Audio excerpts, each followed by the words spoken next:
Hi, good morning to all of you. I hope I'm audible, visible to all of you.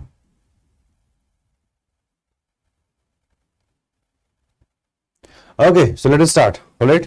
So today we are beginning with modern history. Okay. In this module, we are going to start with broadly the arrival of the Europeans, and we'll discuss about how the British were able to capture multiple states in India. And in the end, we'll read about their policies. And then in the final part, it will be about the manner in which India was able to create a struggle. India was able to create a freedom struggle, and then we became independent in 1947. So this is broadly what we will see.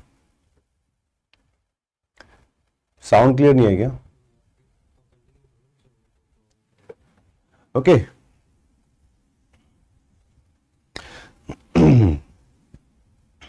So, I'm just waiting for one or 2 minutes. This is a part of our Titan batch. Okay, this is the batch which helps you in understanding about everything from the basic till the advanced with respect to the overall preparation of civil services. Right. So all of you need to understand this, and today is the first class. Before starting the second aspect, that is the modern history part itself, first I would like to discuss a little bit about what is history. Many of the students, they start preparation without knowing what is history. That's something which we need to understand. What is history in the beginning? So I will be taking around 15 minutes to make you understand about what is history, and then in the second half, just after 15 minutes, we'll start with the topic of modern India. So let us first understand what is history. Alright, so when somebody asks what is history, you need to have a definition. एक definition आपके पास होनी चाहिए. In general, what we say that history is nothing. History is the summation of all the subjects that we have. Polity, economy, all the subjects what we have, right? Science, religion, even art and architecture. So when we evaluate and when we understand the significant events of human history or significant event of the human civilization, that is what is known as history. But these are like basic explanations. If you want to have the best of the best kind of understanding of this, then we have one professor. Okay, so Professor J. Evans, he gives a very good definition of history. He says that first of all, the word history, it comes from the Greek word historia, and historia in general means inquiry. When we investigate into the past, right, this is something which creates the foundation for history in general. Now, the next very important thing is that he also defines it. He says, what is history in general?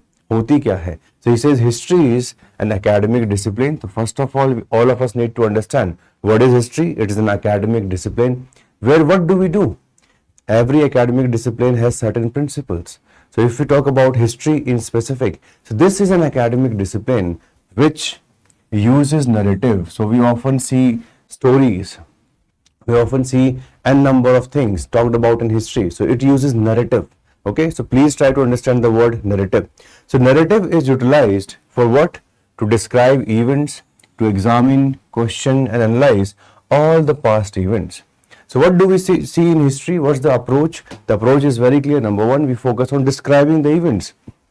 If somebody asks you, what is the role of Mahatma Gandhi in India's freedom struggle? So we describe that yes, he was the person who was able to put immense pressure on the British Raj. Okay, so describe, examine to what extent suppose Mahatma Gandhi's policies were effective. Like we see that he led many movements. Okay, if we see the major movement, non-cooperation, civil disobedience and Quit India movement, we examine that to what extent he was effective, what were the strength, what were the weaknesses, and then along with examining, we question also. We question some specific events also. Like, was it right to suspend the non-cooperation movement? Okay, was it correct to suspend the civil disobedience movement and participate in the round table conferences? Right? Then analyze. We analyze all the past events with respect to their short-term consequences, long-term consequences.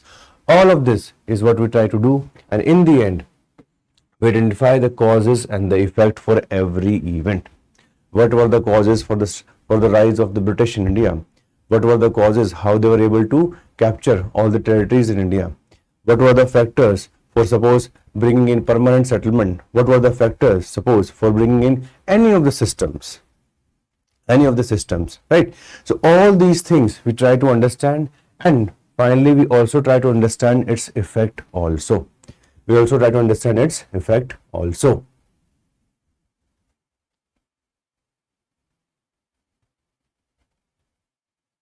Sound में कुछ दिक्कत आ रहा है मुझे लग रहा है,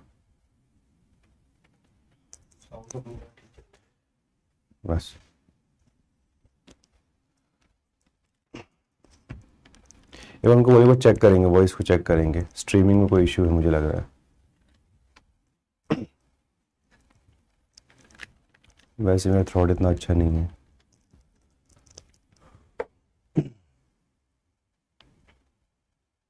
So we are checking, okay? You will get the notes also, we'll do dictation also, everything will be done, okay? आज से बस आज थोड़ा है कि let us try to understand each other. Slowly we'll try to build up the pace. Today it's not about pace, okay? The sound clear है all of you, those who are from the Titan batch. तो इतने सारे बच्चों के comment क्यों आ रहे मुझे समझ नहीं आ रहा है। अभी रनिंग में मत लिखो, मैं अलग से आपको डिक्टेट कराऊंगा, ठीक है ना, ताकि आप सब लोग ना अच्छे से उसको कर सकें। ओके सो ठीक है, सब कुछ ठीक है यार, ऐसे कंसर्न हो रहे थे। ठीक है, तो चलिए आप सब लोग अपना नोट्स बनाना शुरू करिए, ठीक है। I would like that if you will make notes, ठीक है। सो majority I don't think,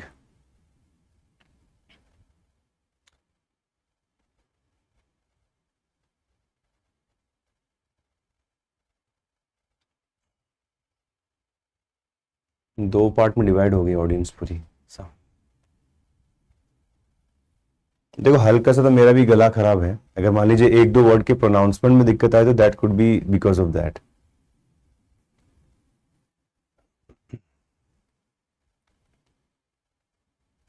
No, I'll be using maximum English, don't worry about that. Just trying to ascertain everything should be fine, right?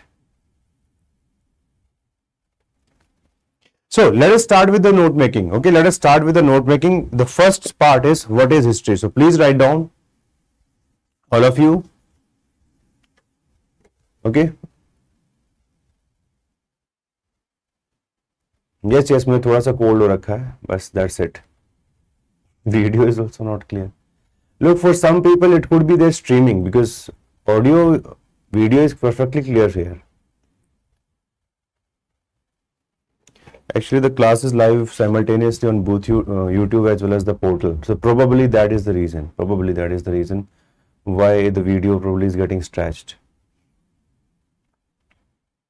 I'm all good, Shivaji. I'm all good. How are you?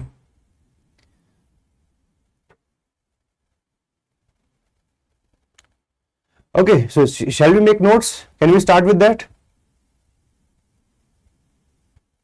Yes, Vinayak, it's okay to start with modern India. In fact, I will be making a little bit of basic for you of the medieval also. Today it's about the beginning. Okay, this is the season where we have cold, cough, etc. So little bit of blur is because of that. Otherwise, if you have problem with respect to suppose the instrument and it's continuously you're not able to hear, then it's a challenge.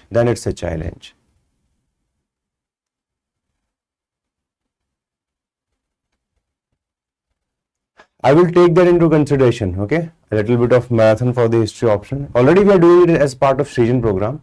We are doing a crash course for this year's student who are part of Srijan, and that is absolutely aligned with the expectations of UPSC. So shall we start? Okay, so let us not waste any more time. So please write down what is history. Please write down what is history. So we'll talk a little bit about history and then we'll go back to the first topic, arrival of the Europeans. Okay, we'll talk about arrival of the Europeans, and from there onwards we will start with the modern India. But first I would like all of you to have a little bit of understanding of what is history, because once we are able to understand that, it creates the perspective, of the subject. At least little bit of understanding is required with respect to that.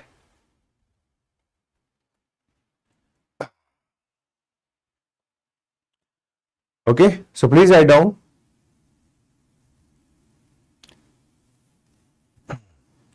अब सब सही हो गया I think, है ना, अब सब सही हो चुका है. So please start writing down. So please write down the English word history. Please write down the English word history comes from the Greek historia. Please write down the English word history comes from the Greek word historia, which means inquiry or investigation. Please write down.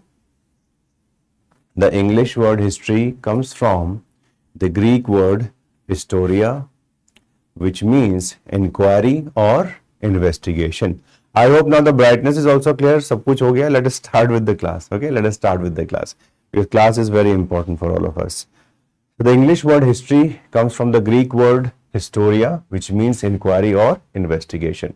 Now, let us write one proper definition of what is history as we have just discussed. So please write down, as per Professor, please write down, as per Professor Richard J. Evans, as per Professor Richard J. Evans, history is an academic discipline. So please try to understand these small keywords. Okay, history is an academic discipline that uses narrative. History is an academic discipline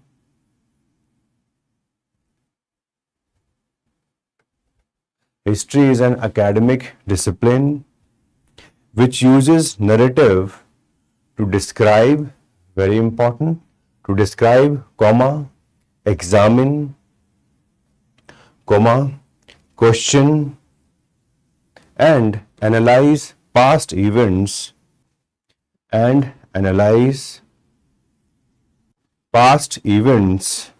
I will discuss about the PYQs, etc. Now, first, let us have a brief discussion of what is history. Today's lecture is more about making you understand what we will do in this specific foundation part of the modern history. But first, I would just like you to have a feeling of what is history in general. Okay, so that if somebody asks you these things in suppose interview, you're able to understand, you're able to communicate pretty well. Describe, examine, question, and analyze past events and investigate their patterns of cause and effect. So I hope this definition part is done. Nilesh, class will be of 2.5 hours. Okay, so already today a little bit of delay was there in the beginning because some technical settings were going on. But anyway, so we will always have this class from 8 to 10:30. So 2.5 hours. And we'll have around 45 lectures for this whole part of modern plus post-independence. So I will be taking your whole part very comprehensively. You don't have to worry about anything. We will do everything with respect to PYQs, with respect to prelims also, with respect to mains also. We'll do answer writing also in the class. Everything is going to be very comprehensive. You have to just start with the basics. Okay, you have to just start with the basics. And today it's about what is history. I would like at least like all of you are aspiring for civil services. So today or tomorrow, all of you are going to appear in the interview. And there anybody can ask you these basic questions. What is history? Like before starting any subject, one thing is required. Right? You will get the PPTs also. Okay. You will get the PPTs also. I will do dictation in the class so that you can make class notes. And you will be getting some assignments also from my side on daily basis. Okay. Okay. So DPPs I have to ask to the class also. Okay, whatever we will do in the class, it is going to be more than sufficient. Okay, don't worry about that. Today it's just the beginning day. I am trying to know about you. You will try to know things about me. Okay, that will do. But first, let us basically try to understand what is history. So I hope one thing has now become clear to you. If anybody asks you what is history, you can easily answer that it comes from the word historia, which means inquiry. Okay, and when we do inquiry, we often use the word narrative. So first of all, we have to build a strong story around it. Okay, a narrative is built. Narrative is a better word because story often they do not have any kind of historical basis, right? So they use narrative, and what do we do? First of all, we describe that event, number one. Then we examine it. We often try to question it also, to what extent this is true or untrue. We also try to understand, okay, it with the use of analysis. So we analyze it, and finally, we extract two things. We extract causes of those events, and number two, consequences of those events. So these two things are often what we discuss in history. We discuss the causes of anything, We also discussed the consequences of that also. That is always going to be there. Okay, that is always going to be there. Yes, class notes will be provided on daily basis. Okay. Siddharth, when someone says narrative, narrative means the build up. Okay, we see the event as a whole. We try to understand all the facts related to it. Once we understand all the facts, we try to build up a narrative. Describe means explaining it. So once we explain, but every explanation can have some limitations. So we try to examine it. We try to see each and every aspect. Like if I'm just going to give you an example, like suppose if somebody asks you what is the role of Mahatma Gandhi in India's freedom struggle. So first of all, we go for the narrative. We see that Mahatma Gandhi ji, he came to India in 1915 and he continued the process of struggling for the rest of the India till 1947. So that's the narrative that we have, right? Second, we try to describe each and every important event linked to him. So we'll start with suppose Champaran Satyagraha, we'll talk about Ahmedabad mill strike, Kheda Satyagraha, Rowlatt Satyagraha, non-cooperation movement, civil disobedience movement, all the in between detail also. So that's describing it. Then we examine how effective Gandhiji's leadership was.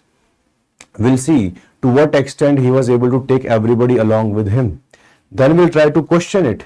Like Subhash Chandra Bose said that Gandhiji in general, okay, he never consulted the other leaders of the Congress. To what extent we will see that? So we'll see Subhash Chandra Bose versus Gandhiji. We'll try to understand that. And finally, we'll analyze what was the overall contribution of Gandhiji and how he was able to create the circumstances which led to Indian independence. Okay, we always question things. Was he alone responsible for our independence?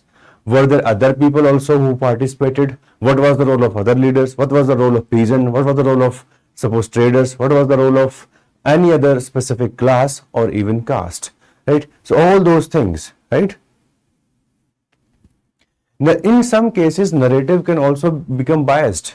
Okay, so अब second part पे आते हैं. Let us first try to understand. Okay, so let's come to the second part. The second part. So in general, what we will dictate in the class, that is going to be good enough, right?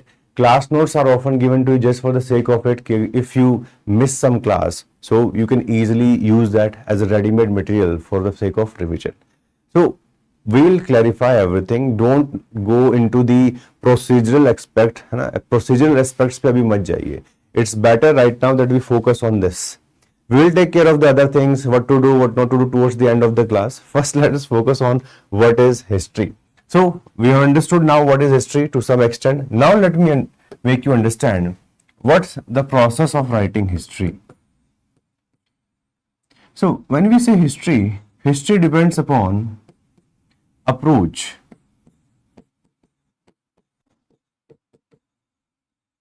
There is a term which is known as historiography. Historiography means art of writing history.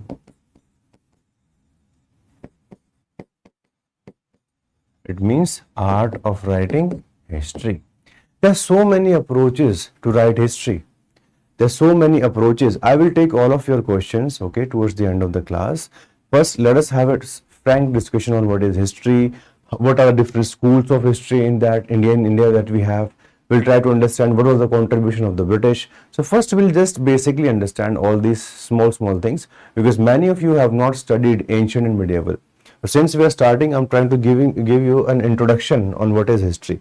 So let us try to understand it first. Then we'll talk about the other aspects, what are the sources, should we read only PW book, etc., etc. I will answer everything. Okay, I'll answer everything. Now I have come for the next 1.5 months to 2 months. I'm going to be there with you. Okay, so don't worry about it. We'll clarify everything. We'll focus on all the important aspects for the examination. You don't have to worry about a single thing. Okay, you don't have to worry about a single thing with respect to this, right? Now, when somebody says historiography, it means how history has been written.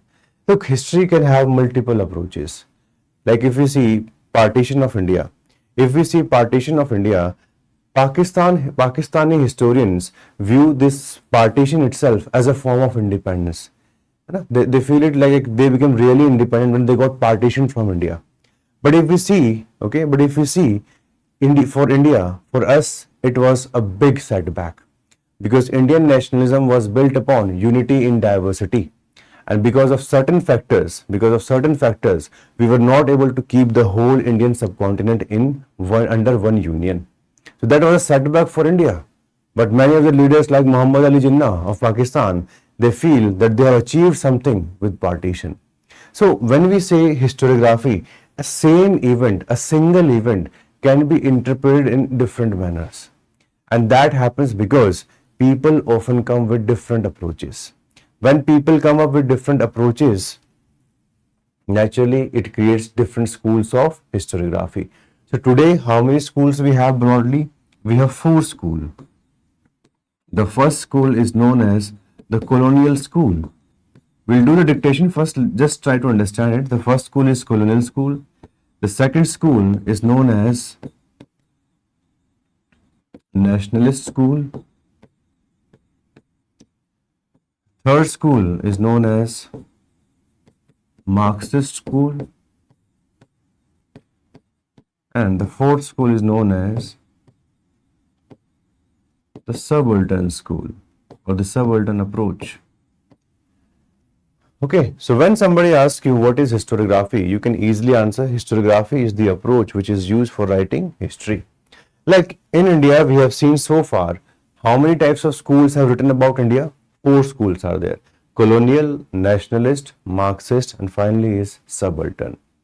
So let us see the first one, right? So it depends upon the historian. Yes, that is absolute correct, Jishan. Because what this historian is trying to prove, what the historian is trying to write, it depends upon the objective which they are writing. So let us talk about the first school. The first school is known as colonial school. This was the earliest school which started writing about India.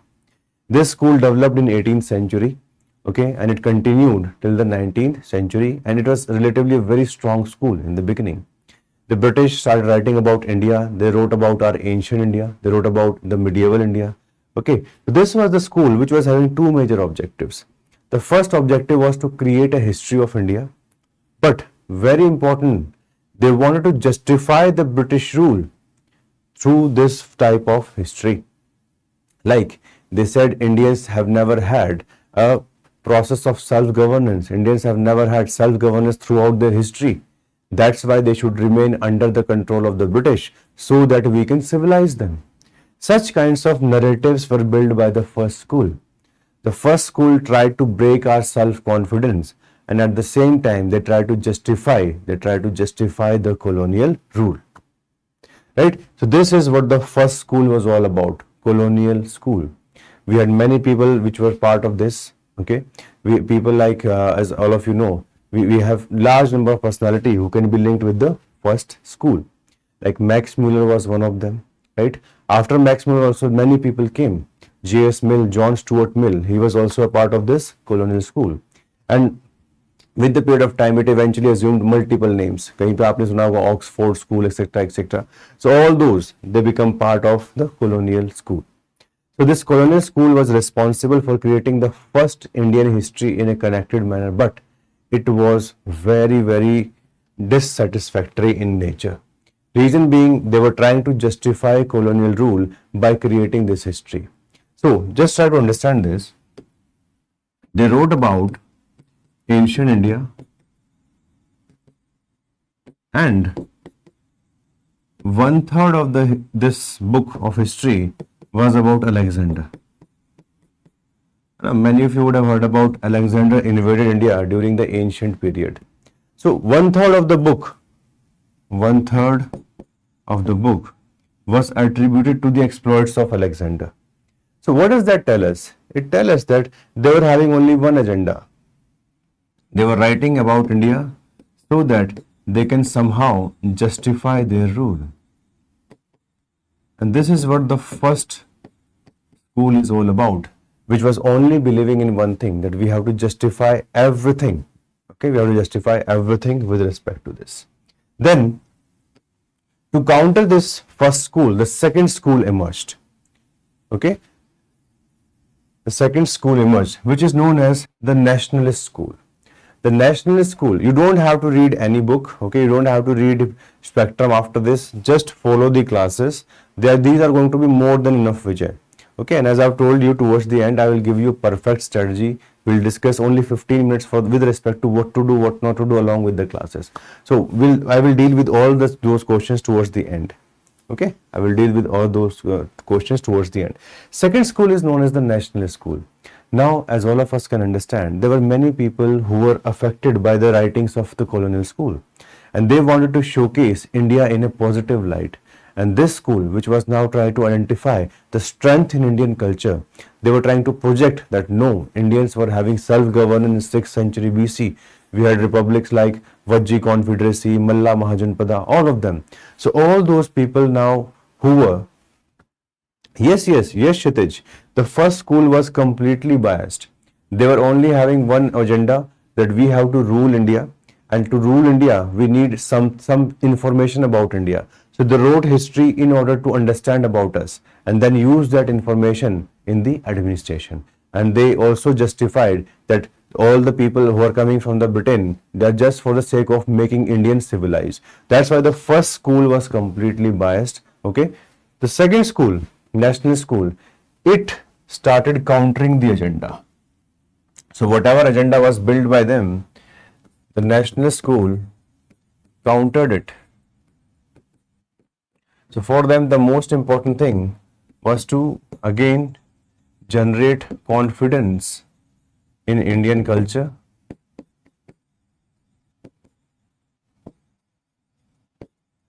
So they did a lot of research, like they identified certain republics in ancient India, which were there around 6th century BC. Second, they were also able to write about the various empires of India. Okay, various empires of India and how the empires were even bigger than the empire of the British, whatever they have created. So the national schools was largely trying to counter the first school. This was the most important thing, right? Yes, James Prinsep, he was part of the colonial school. But James Prinsep, his major work, he was not a historian, James Prinsep as such. His focus was only on establishing the link between the, as all of us can understand, he was responsible for deciphering the inscriptions of Ashoka. So he was the someone who was able to understand Brahmi, he was able to understand even the Kharoshthi. So those work were done by them. Okay, all schools were not writing at the same time, Jishan. There is a specific, today if we see, today we may find that many of the historians who are linked to these 4 different schools, they may write at the same time. But in those times, it was like a counterculture. Something was written by the first school, colonial school, it was countered by the second school. Because as the words specifically said, nationalist school. So what was the role of this national school? To bring back Indian confidence. And whatever narrative was built by the first school, that narrative was now to be countered. And this is exactly what we see at this point of time. Alright, so this is exactly what they did. And we have many people who were part of this national school, where people like R.G. Bhandarkar, we had K.P. Jaiswal, we have R.C. Majumdar. So many people, they were linked to this national school. And this national schools was responsible for ensuring that the Indians somehow have a confidence in their own culture. This was the second school, okay? But the problem with the first as well as the second school was, try to understand this, both these schools only largely focused on political history of India. Okay? Second, the kind of periodization of history which was done, it was unscientific. These were the limitations which were linked to these initial 2 schools. So political history पे सिर्फ focus किया, they did not focus on other aspects of history, India's social life, India's economic life, okay, suppose the history of art. So many subjects, they were not catered to by the first 2 schools. Number 2, the periodization of history was based upon religion, which was not scientific in nature. Like how did they did this periodization? They said the first period was Hindu period, the second period was Muslim period, and the third period was the British period.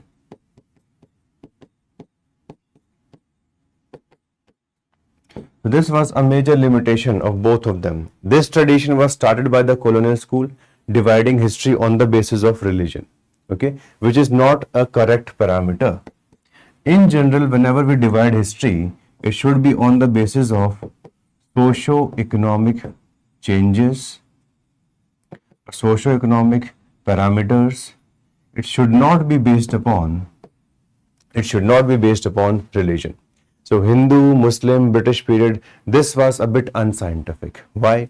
But please try to understand this. During the ancient part, were all the rulers, they were following Hinduism? No, it was not so.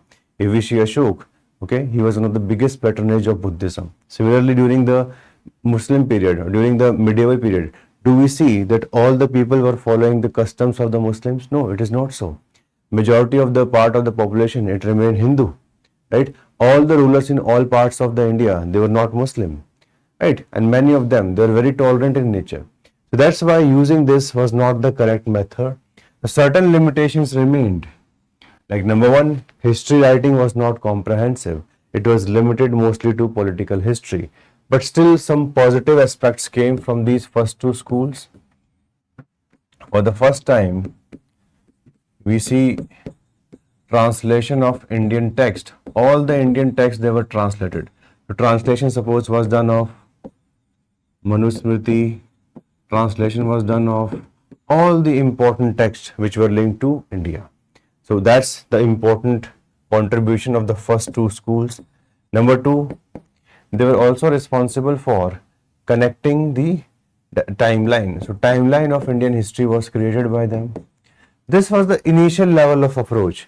Both these two schools, the colonial schools and the second, the school, that is the nationalist school, these two schools were like counter currents in majority of the ways, fighting against the narrative of each other, and this continued till 1947. Okay, this continued till 1947, right? And after 1947, what did we see? We see a change. After 1947, we see a change. We see the rise of Marxist school, and in the 1980s, we see the rise of subaltern school. Marxist school was now going to focus on the economic aspects of history. Okay, while the subaltern school by 1980s started focusing on what is known as history from below. In general, what has happened that Marxist school or even the school before that, they were largely focusing on elite people. Like suppose when we talk about ancient India, so we often talk about Ashok, we often talk about Buddha. If we talk about medieval India, we often talk about, suppose, Akbar, we often talk about Shivaji. Okay, if we talk about modern India, we often discuss only about Governor General, we only discuss about the tallest leaders of India's freedom struggle. We do not talk about, suppose, those people who have equally participated in India's freedom struggle, but they are not given the credit for that. Like the role of the peasants, role of tribals, role of women, role of common man. So this final school is trying to bring that aspects into the picture. And in India, if you see the subaltern school, this study was started by a person by the name of Ranajit Guha. So Ranajit Guha is the historian who is responsible for this. The Marxist school in India, it is linked with people like A.L. Bhasham, D.D. Kosambi, R.S. Sharma, Romila Thapar,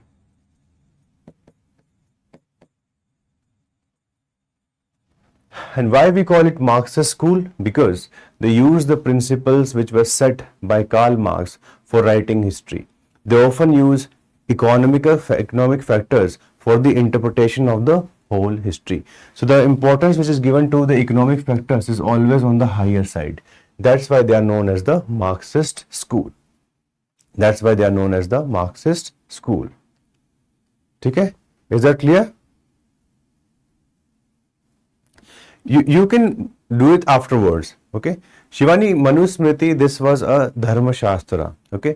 So the rules with respect to society, they were often written in this Manusmriti. How society should be divided, how every Varna, the Varna system which we have in the ancient period, how it was required to function, how the society was required to function in a way. So all those rules were mentioned there. ठीक है. अब थोड़ा dictation कर लेते हैं. ठीक है, यही सब जो हमने डिस्कस किया है. So let me just summarize it one more time for all of you.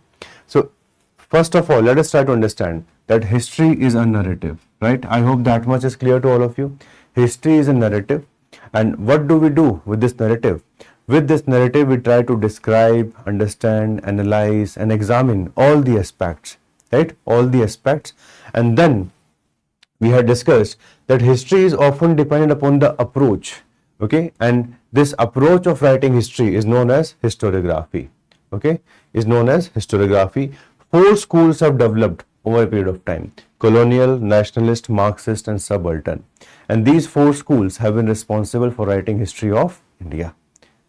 Okay?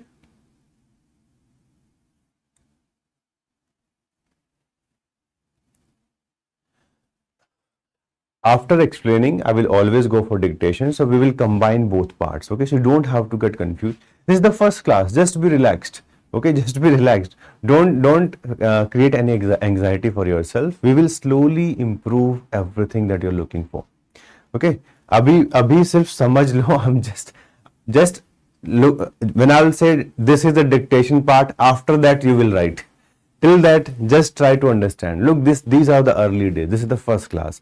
We don't have to push through the syllabus today. Okay, so we will start slowly. So with the period of time, all of you will develop the understanding of the whole modern India, and then we can improve the pace. Initially, I'm just trying to help you with the fundamentals. Okay, so 4 schools were there, right? And the 4 schools were colonial school, nationalist school, Marxist school, and the last one is subaltern school. Every school was trying to write history, but from their own perspective. Every school had certain historians. Like if we talk about the first school, okay? To some extent, look, history is going to stay biased. To some extent, it will stay biased because it's always going to depend upon the person who is writing. The person who is writing can have any of the social background, any of the cultural background. Like just see, colonial school, it was written from the perspective of British. That's why everything that they told about us probably was not true. And their understanding of Indian society was not good enough, but still they were writing. Still they were writing about us because their understanding was that if we learn about the people of India, what will happen because of this? We can improve the administration. We can improvise in the administration. That is what this colonial school was all about. Naturally, people of India were not happy with this colonial school or what they were writing about us. So we had to counter them. So that counter was done by the second school, which is known as the nationalist schools. People like R.G. Bhandarkar, people like the others, right? All of them, K.P. Jaiswal, they started identifying the high points in India's history. Like all of you must have heard this, that Gupta period was given the name of Golden Age. Vedic period was now told as Golden Age because the British used to use the word Dark Age. The British said India was having dark age in post-modern period. India was having dark age in the early medieval period. India was in the dark age in 18th century. So colonial school was trying to identify some parts of the history which they can label as dark history. But this was questioned by the nationalist school. Slowly, these 2 schools were more relevant till 1947, till India became independent. Once India became independent, these 2 schools relatively become defunct and the focus was now going to shift towards Marxist history. Why? As I've told you, the first 2 schools, they largely focus on only one aspect of history, and that was political history. They were not writing enough with regard to society, economy, art, religion. That research was still lacking. Okay? That research was still lacking. Alright? And then we have discussed that The second limitation with the first two schools was the periodization of history. These people were using religion as the basis of dividing the history, which is not true, like Hindu, Muslim and the British period. But this was changed later on. Like today when we divide history, we say ancient India, medieval India and modern India. That what is this specific based on? This is based upon socio-economic changes, right? It is based upon socio-economic changes. And then we have discussed that Marxist history, it takes into consideration the economic factors, right? And if we talk about the subaltern history focuses on those people, those categories of people who are not effectively given space in the mainstream. जैसे कि what was the contribution of peasants in India's freedom struggle? What was the contribution of tribals? What was the status of women in ancient India? Or what was the role of common man during the Gupta period? When such kind of research is going to continue, this is what is known as subaltern school. This is what is known as subaltern school. Everything will be taken care of. Don't worry about the important topics, PYQs, etc., etc. Those of you who are part of this batch, we will take everything slowly. This is the first class. The first class is about making you aware about what is the subject. Because when we will discuss about, suppose, one single event from multiple perspectives, you will be able to identify, okay, this is the opinion of the colonial school. Okay, like just let me give you a perspective. In 1922, there was non-cooperation movement was suspended. All of you know there was a Chori Chora event. Some of you would know it from school, right? Colonial school said Gandhiji entered depression after 1922. Gandhiji entered depression after 1922. Can we accept this opinion? It's a very controversial opinion. It's a very controversial opinion. Why? Because it is coming from one school which is always try to belittle India and its history. But this will be countered by the nationalist school. The nationalist schools will say it did not lead to any depression for Gandhiji. Gandhiji was retreating. Gandhiji knew that if they would continue after the violence, then the British would suppress them. So it was a strategic retreat. That's why this would be said by the national school. The Marxist and the subaltern school may have some other opinions. So that's why every event can be described by multiple approaches. This is often we use in the history optional, but for the sake of the academics, for the sake of knowing what is history, you just need to have a little bit of idea about this. You don't have to go into detail of this. You are not required to do that because UPSC is not going to ask. Only this much is required for basic understanding. After this, we will now start with the next topic, but please start with the dictation. So please write down. Please write down. Please write down. अब हम इसके बारे में थोड़ा सा dictation करेंगे, ठीक है? So we'll do the dictation. I hope all of you have written the definition of history, जो हमने सबसे starting में बात किया था. That is done. Please write down the second topic. Please write down the second topic. Schools of Indian historiography. Yes, Bhupendra, that is exactly what is there. When you get the perspective of everyone, okay, when you get the perspective of everyone, then only you can say what is true and what is not true. That is exactly the part, because nobody can say that their point is 100% truth. You know this principle which comes from Jainism, Anekantvad. In Jainism, there is a principle known as Anekantvad. Means there is always a limited perspective, right? So you have to see from different perspectives. And history is a subject which would ensure that every opinion can be analyzed. And for analysis of every opinion, you need schools. So all these historians who have worked from 18th century till the 21st century, they are trying to give us the perspective on a single event. And this is what we also need to understand as students of history. So let us just write few points about them, and then we'll continue with our first topic, arrival of the Europeans, which is about the stories, etc., which all of us will enjoy. Okay, so let us start with this. Sarush, there are certain other approaches also, yes, that you are mentioning, like communalist approaches there, feminist approaches there, but these are the approaches which are relatively less important for the examination. Like the communal approach is analyzing Hindi from the perspective, analyzing the whole freedom struggle from the perspective of Hindus and Muslims or for any other community. So that is the communal approach. Feminist approach means feminist approach, it gets subsumed under the subaltern school itself, because the subaltern school, it talks about those people who are not represented in the history. So that's why the role of women in ancient India, the role of women in medieval India, all of that becomes part of the subaltern school itself. So that approach is a part of subaltern. When we talk about the communal approach, we do not go for the communal approach because in general it's divisive in nature, and all of us need to focus on those things which integrate, which celebrates unity in diversity. So those kinds of viewpoints are not going to be useful for the examination. They may be used in the politics once in a while, but it's not useful for us as academic people, right? Because all of us, our perspective is very clear that we want to be civil servants. And what's the role of a civil servant? A civil servant is going to serve the society irrespective of what their background is, right? Irrespective of their background is. The last two schools, Ria, let me explain it one more time. Marxist school, it tries to focus on the economic interpretation of history. So what they do, what they will say, that any event which happens in this world is going to have an economic factor responsible for it. So for them, economic reinterpretation of history is very, very important. This is what the Marxist school is all about. Like suppose, if I give you an example, if somebody will ask you what was responsible for the rise of Harappan civilization, for that matter, the Marxist school will say it was surplus of agriculture. Okay, it will say it was probably copper technology. So they will always give n number of appreciation of economic factors. They will not talk about social factors. They will not give much emphasis on political factors. Those things are not going to be there. They will always focus more on the economic reinterpretation of history. This is what the Marxist school is all about, Ria. And finally, when we talk about subaltern school, as we have discussed, it means those people who are not given any representation in the history, they are now going to get some specific kind of recognition.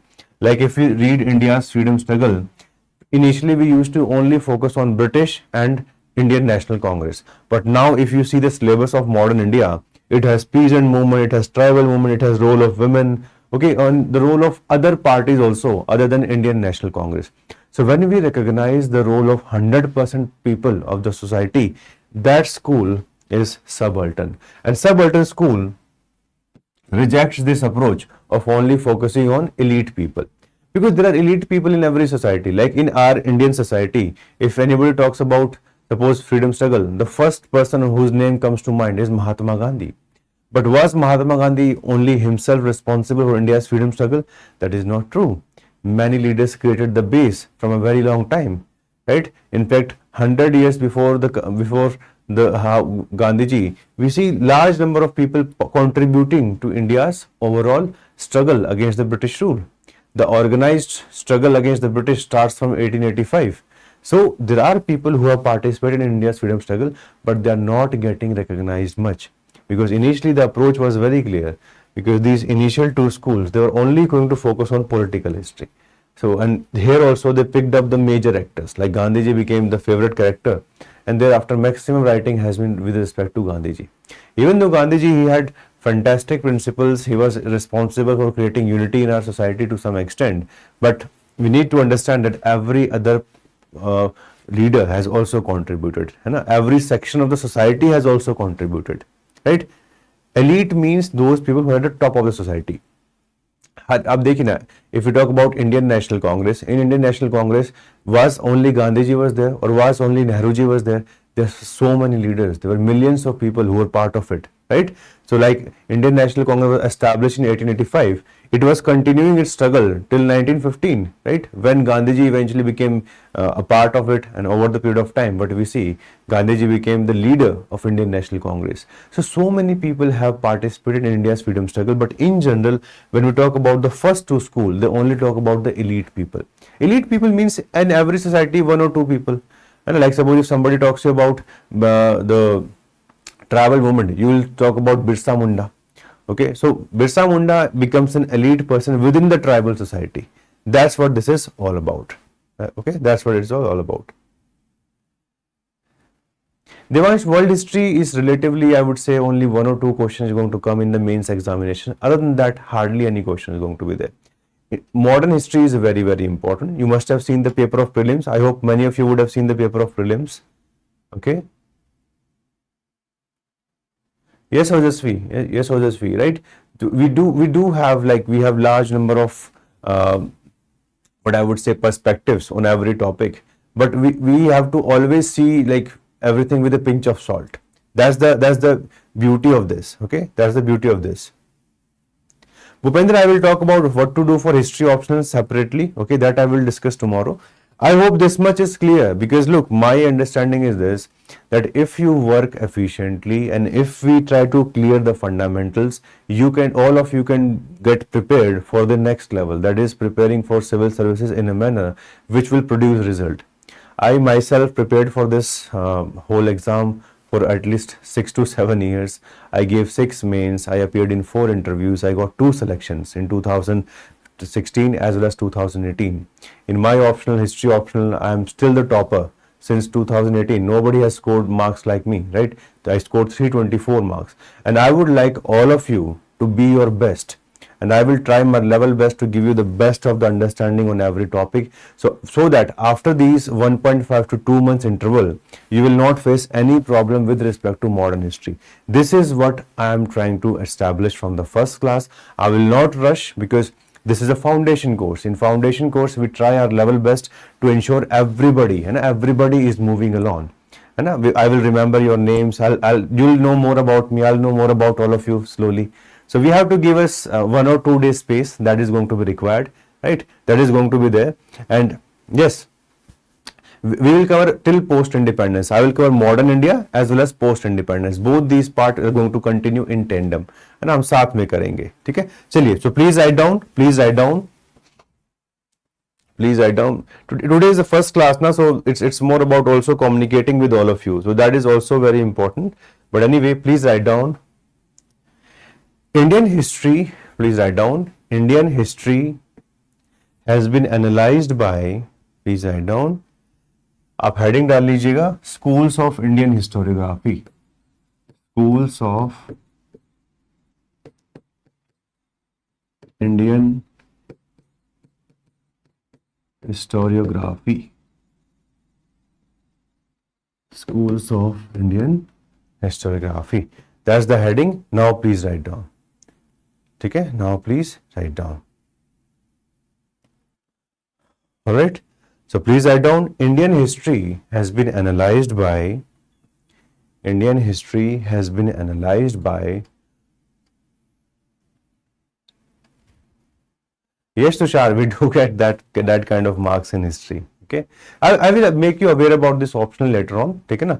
Please अब जल्दी से लिख लेते हैं, because आज हमारी first class है. At least 2-3 topic तो पढ़े. मॉडर्न का मेन एक फर्स्ट टॉपिक तो पढ़ ले कम से कम. Factor responsible for the arrival of Europeans. At least we should write that much today. So please write down. Indian history has been analyzed by 4 schools of historiography.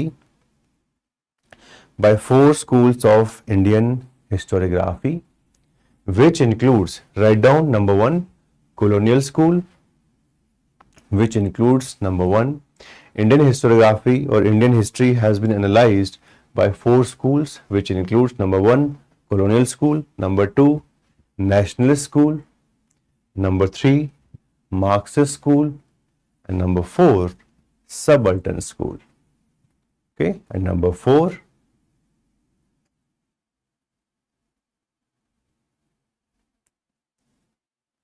Bhavani, if you're in your first year and if your schedule allows, okay, if your schedule allows, you can join a course, okay, if you are certain that you want to prepare for civil services. And because when we start early, it makes the whole pathway relatively easy. When we start after the graduation, it becomes a little bit anxiety शुरू हो जाता है, right? तो वो थोड़ा कम होता है जब हम थोड़ा जल्दी स्टार्ट कर लेते हैं. So if you have time, you can join, because I think in online course you have to on daily basis, if you have 2.5 to 3 hours on daily basis, you can start with the preparation, right? So please write down their names: colonial school, national school, Marxist school, and subaltern school. So these are the 4 schools. Then put the heading colonial school. We write few lines about it. Okay, we'll write few lines about it.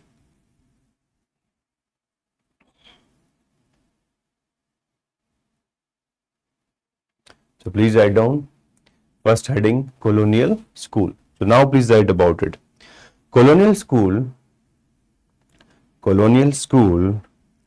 developed during colonial school developed during the 18th century, and its main objective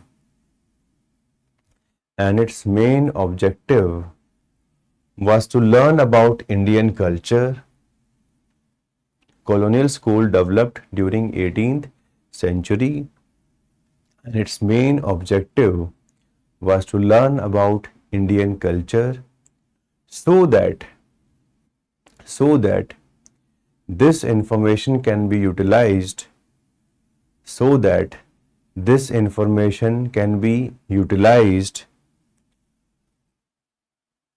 for establishing administration. So that this information can be utilized for establishing administration. This was the first point, right? Colonial school was established in the 18th century, and what was their main role? The main role was to know about Indian culture so that they can establish a administration. Please write down, इसी में second point लिखिए. Please write down. This school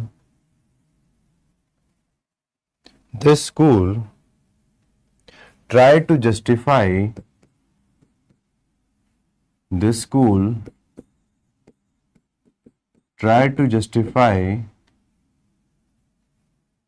the British Raj. This school tried to justify the British Raj as they considered Indian civilization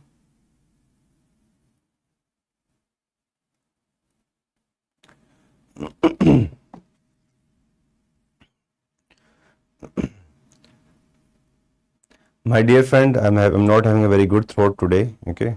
So anyway, let me just repeat it one more time. Colonial school was developed during the 18th century. Colonial school was developed during the 18th century in order to learn about Indian culture. In order to learn about Indian culture, so that this information can be utilized for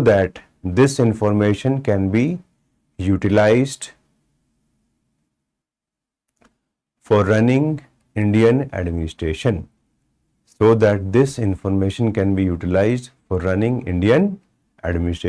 That was point number 1. Okay. Now let us write. Please be a little bit quick. All of you need to understand that in the exam hall, what is going to happen? You have to write 150 to 160 words in 7 minutes. So you have to start. Little bit of push is required in the beginning. Slowly all of us will understand it. Right? Okay. Write down next point. Please write down. This school tried to justify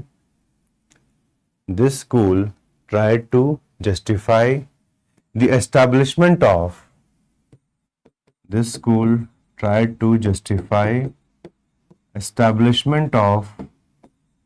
British Raj.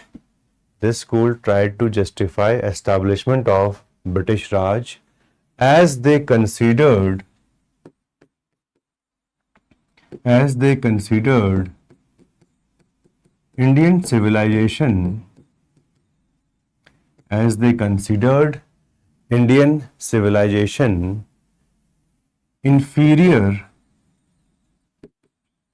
considered Indian civilization inferior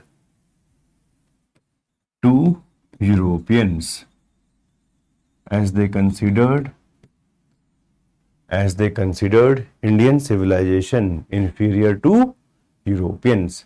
I hope this much is done. Okay. These were the two main objectives. First, they wanted to learn about Indian culture so that they can use this information to create an administration in India. Number 2, they wanted to justify the establishment of British Raj so that, okay, and they justified this. Why? Because they were considering Indian civilization inferior to European civilization. These were the two main reasons why this colonial schools got established. I hope this is clear. All of you done? Okay, I hope everybody is along. Don't worry, my throat will improve in next 1 or 2 days. This is not my natural voice. Okay, even when I am hearing my voice in the speaker, I'm not able to recognize the person. So within next 2-3 days, I'm taking medication, so I'll be fine. Don't worry about that. So this is the time of cold cough everywhere, and we take classes 7 to 8 hours, so that also affects our throat on daily basis. So I hope this is done. Okay, can we write the heading for the second one? So please write down the second heading, nationalist school. Okay, can you please write the second heading, nationalist school? So please write down. Okay, I will write a little bit on the board so that it becomes easy for all of you. So please write down nationalist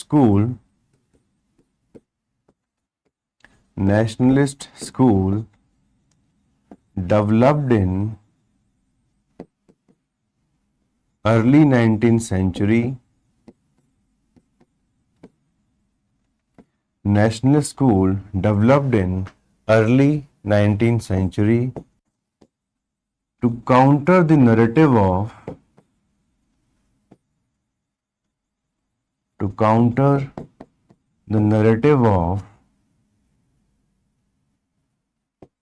colonial school. To counter the narrative of colonial school. Okay, so this was the main agenda with which we see the establishment of nationalist school, to counter the narrative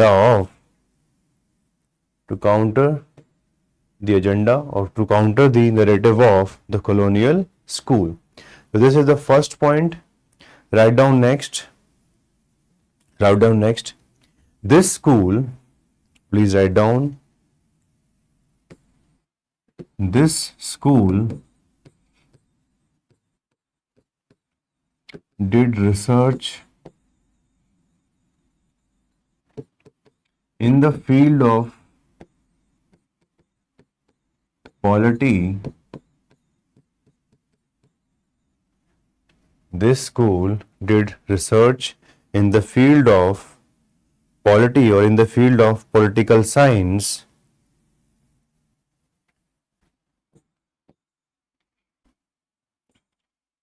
to reinstill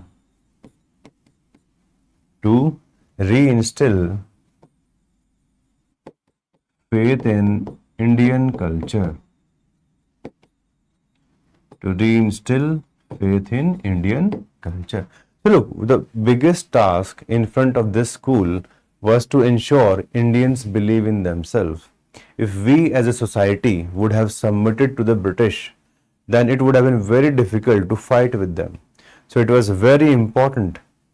Okay.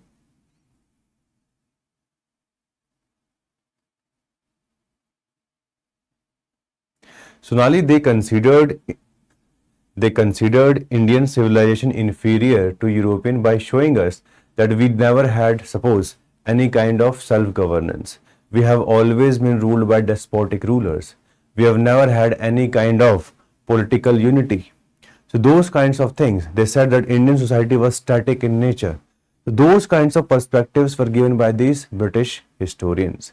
Okay, Sonali, so that's why they were trying to prove that since European civilization, they are far better than the Indian civilization, we are here to rule you. So they were trying to justify themselves. By writing anything which may or may not be true. They never cared about the truth. They only cared about one thing, that our narrative should build up and Indians should submit in front of us. This is what the first school were trying to do. Okay, and why it was useful in establishing the Indian administration? Okay, why it was useful in establishing the Indian administration? Because suppose if they learn about the caste system, if they learn about, suppose, how these people have seen their rulers over a period of time, those things are mentioned, okay, in our text. So they were learning about our text, like Manusmriti. It was translated so that some information from Manusmriti can be now applied in the administration. This is what the first school was all about, right? This is first all about. we will see the best approach, Dhanush. Okay, we will see the best approach. Some part we can dictate. Look, this has always been a challenge when we have so many students. Everybody will say this is okay with me. Like some people will say PPT is good enough, just teach from the PPT. Some will say no, we want notes.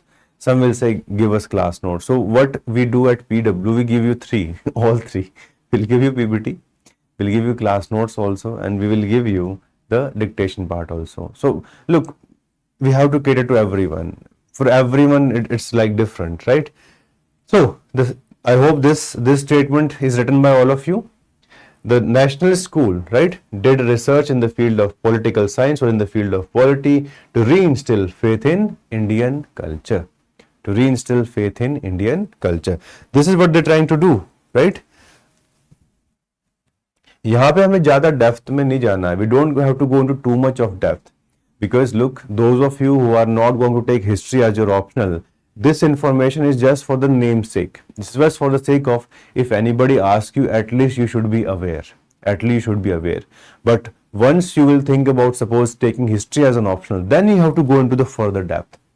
Otherwise, it is not required for the examination, because every subject has certain foundation. So in history, this is the foundation, that there are four schools.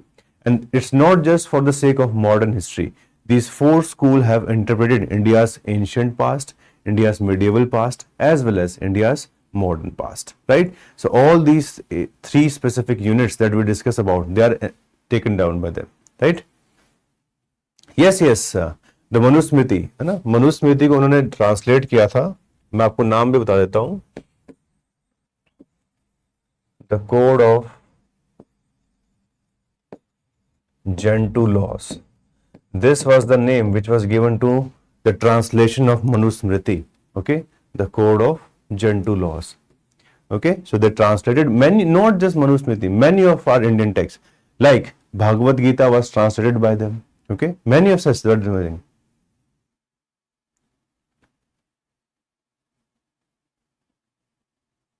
Yes, Akansha, you are absolutely correct.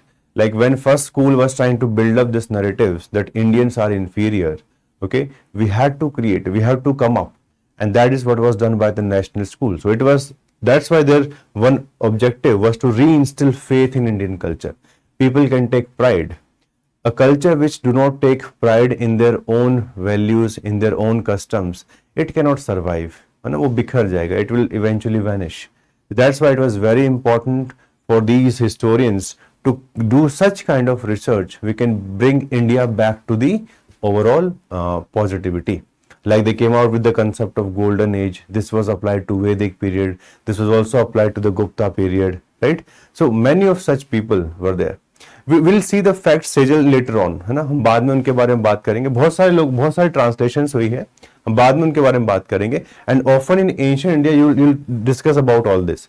In modern, our focus. Okay, so please write down third school, Marxist school. So please write down the third school, Marxist school. So please write down this, please write down Marxist school, please write down Marxist school became prominent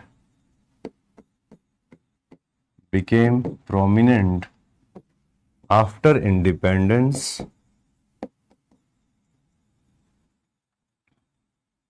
Marxist school became prominent after independence.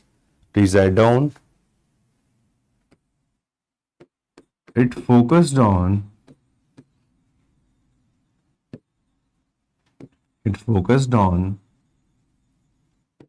economic reinterpretation. It focused on economic reinterpretation of history. It focused on economic reinterpretation of history.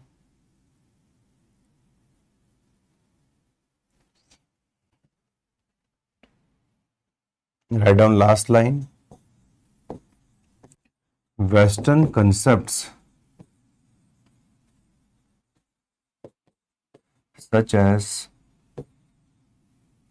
class and feudalism, Western concepts such as, yes, Kshitij, okay, yes, Kshitij. So nationalist school, it was optimistic in the sense it was trying to counter the first school. It was trying to counter the first school, right? That why it was more optimistic about Indian history. Sonali, Gentoo means the native people. Okay, the code of Gentoo laws. So code means the conventions which were there. So code of Gentoo laws. So Gentoo means the native people of India. That's what it was all about. I hope I'm able to bring a little bit of certainty with respect to what we are going to do. Okay, we are starting with the basic part. Today's class is more about you and me trying to understand about each other. It's about you understand what the subject is all about, what are the different approaches which have been developed by the historians, and then we will start our basic topics. Okay, we'll do the first topic today, factor responsible for the arrival of Europeans. That we will do. Slowly you will understand everything. Like when we'll discuss the topic of Orientalism, and a topic here, there is one topic known as Orientalism. There we will discuss which specific texts were translated by all of them. That part we will do easily. Okay? Western concepts such as class and feudalism were applied. Please write down. Feudalism means where we have decentralization of power, where power goes away from the central authority and it gets vested in the provincial authority, right? And in general, there is dominance of land rights. That is what is known as feudalism. You will learn about this concept of feudalism in ancient as well as early medieval period. So, okay, there you will understand. So, please write down Western concepts such as class and feudalism were applied to Indian history, were applied to Indian history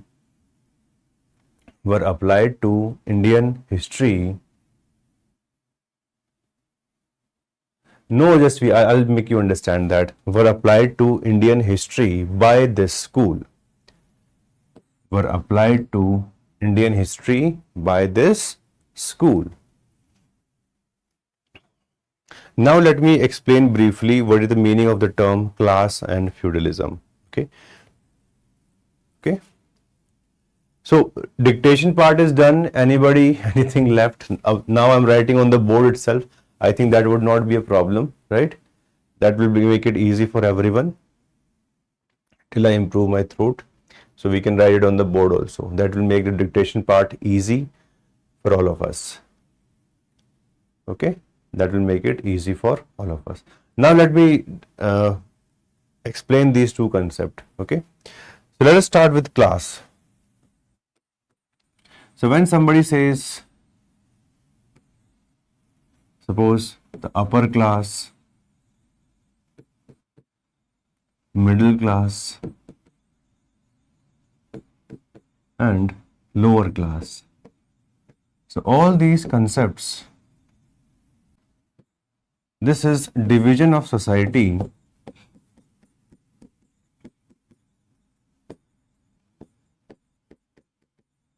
on the basis of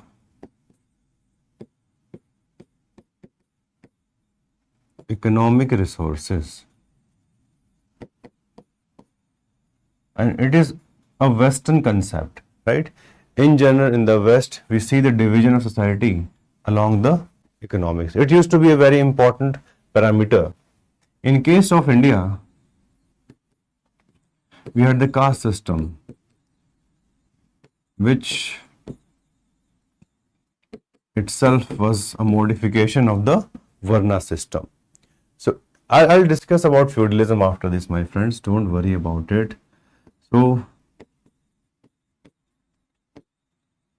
in India, we see division of society into four parts: Brahman, Kshatriya, Vaishya, and finally Shudra. Okay, so in India, when we see caste system, it was more of a classification of society on the basis of broadly the idea which developed in Rigveda. 10th book है एक ऋग्वेद की, there's a book 10th of Rigveda which tell us about the Varna system. And this Varna system, initially it was division on the basis of occupation. This is just for the sake of making you understand. Okay, if you wish to write, you can write. If you don't wish to write, you can leave it. Okay, it's not a part of the note. This is mostly just a concept. We have in the West, we had the class concept. They used to divide their society on the basis of the economic parameters. So upper class, middle class, and the lower class. In case of India, when we talk our society of ancient and the medieval times, okay, specifically the Hindu society is characterized into 4 parts: Brahman, Kshatriya, Vaishya, and Shudra. Initially, it used to be on the basis of occupation. Later on, it became on the basis of birth. Okay, later on, it was on the basis of birth, right? So, Sachin, you are absolutely correct, right? Purusha Shukta Him. Purusha Shukta Him, or the mantra, in that we see the rise of this fourfold Varna system. Right? So in Rig Veda we see that. So this is the first concept which was applied by the Marxist school. Okay. Now the second concept which they applied was feudalism. Feudalism means, first of all, it's a broad development of a system on the basis of land rights which are hierarchical in nature. So what actually happened was this, that the authority of the king, it started declining, and we see the rise of multiple lords. Okay, like Lord 1, we can just say multiple lords, 1, 2, 3, 4, 5. So with the period of time, the powers of the king, they got divested at local level. The authority of the king started declining.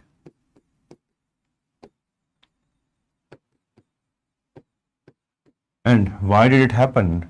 Because the king gave land rights to these people who came to be known as the feudal lords. In India, this feudal lords, इसको हम सामंतवाद भी कहते हैं. So it is also known as Samanta system. It is also known as the Samanta system. Okay, so I'm just explaining you like what is feudalism. So feudalism refers to the system of land rights which are hierarchical in nature, where in general we have what? We have decentralization of polity, and maximum power is in the hand of the feudal lords. And in India, this system is also known as Samanta system. Okay, so when Marxist school came into the picture, the concept of class and the concept of feudalism were applied to Indian history, both ancient as well as medieval, right? So I hope you're able to understand this. I hope you're able to understand this, right? I'm trying to give you as much perspective as possible. Reason being that when we start, you should think that I want to become the best. Okay, Jishan will talk about Zamindari system later on. Okay, what was Zamindari system? This is more about the economic aspects of the British rule. So we'll discuss about permanent settlement or the Zamindari system, as you have said, Raitwari system, Mahalwari system. We'll discuss that in detail. Look, this is our first class. In one class, I cannot teach you all the concepts with the clarity. So I'm starting with the basic concept. Okay. All right. I hope that is clear. My way of teaching is about, like, first of all I explain, then we go for the dictation part. If you have any doubt, you can ask me. I will be very patient with all of you, don't worry about that. But don't feel like, suppose if one of the comment, it often gets like, since the comment rate is always high at PW, ना बहुत सारे बच्चे हैं, so sometimes questions just goes up, so you can retype it one more time, okay? Because sometimes when I'm doing dictation, some comments may come, some questions come, and they'll just go up, right? Yes, Matri, right? So these feudal lords, they were having the political power. Okay, you will learn about this concept more, like when your classes of ancient and medieval India are going to come in, there you will understand this concept. Okay, so what I said, that this was the system of land right, which were hierarchical in nature, in which the authority of the king got divested in the feudal lords. So देखो authority क्या होती है king की? What is the authority of king? What is the authority of the king? The king is having a military. The king is having taxation power. The king is the supreme lord. He is the head of the judicial system. When all these powers starts percolating, these people at the bottom level, they start behaving in an independent manner. They no longer feel that their king is supreme. They start behaving supreme in their own might. This is what is known as feudal system, where we see the whole authority gets divided, like just for the sake of representation. Like suppose if this is the whole part of a territory, king's jurisdiction will get limited to a small period, and we'll see rise of multiple feudal lords, and they will in a way behave supreme in their own ways, even though previously they may have been subservient to the king, previously they may have been under the control of the king, but now they are behaving like independent powers. Okay, or their autonomy has increased considerably. This system is known as the feudal system, which we see during the early medieval period largely. Okay, towards the end of ancient India, towards the beginning of the medieval period. That's what we say, right? Lakshmi, we cannot link it to Mughal period, because during the Mughal period, the authority was very strong. I hope you have heard about these dynasties like Palas, Pratiharas, even Rashtrakutas. Under these dynasties, we used to have the feudal system. And even many other small dynasties were there. In India, generally we link the feudal system from 4th century AD to roughly around 13th century AD. This is the analysis of historian R.S. Sharma. It is debatable, but this is the analysis of R.S. Sharma. So there are many dynasties, okay, in which we have seen that. Akansha, under Cholas were relatively strong, but initial Chola rulers, they were also feudal. Later on, when we see the grand rulers like Raja Chola, Rajendra Chola, under them, feudalism was not there in general. Okay, the tripartite struggle, yes, very good. Sonali, you're correct, right? To some extent, if you see the Mughals, they created centralized authority on the basis of the famous Mansabdari system and the broad manner in which all the officers were appointed and the king was supreme there. So they used to have their theory of kingship that used to be there. Yes, Jishan, you're correct. Initially, the land was given as a symbol of gift to them, as a symbol of appreciation for the services. With the period of time, these people, they increased their authority, and when the successors became weak, they eventually started splitting from the central kingdom. Like it happened with the Guptas. The later Gupta rulers were very weak, and that's why we see the rise of small principalities, and we see the breakup of the empires, and that's how we see the beginning of the feudal system. I hope this is clear, because look, this is not an integral part of modern India. This is just for the sake of what were the schools of history. Can we write about the last school now, please? Okay, and then we can move forward with our first topic, arrival of the Europeans. We will enjoy those topics more. Modern India, often it starts from arrival of the Europeans, and then slowly the fight between the British and French, and how the British will win, and then starting from Battle of Plassey all the way up to the annexation of Awadh. That's the broad part of modern history. And then in the second phase, starting from revolt of 1857 till 1947, that's the most important part which we have to understand, right? I hope I've been able to clear the doubts of all of you. Please write down the last heading, subaltern school. So please write down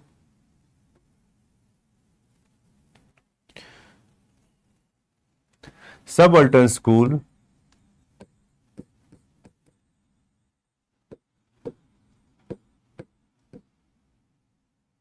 please write down, subaltern school represents history from below, represents history from below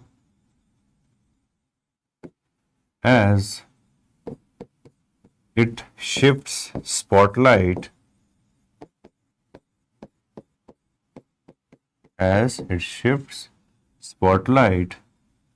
from elite sections to those who are not represented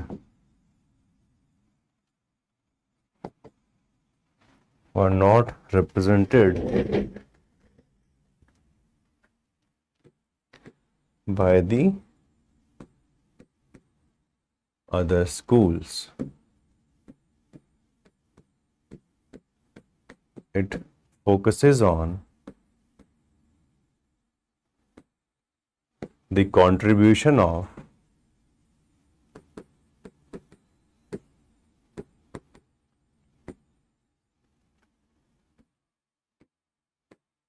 common people like peasants, tribals, and women in Indian history. In the end, please write down, in Indian history.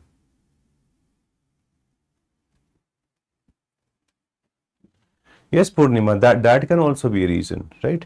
In many cases, in Indian history.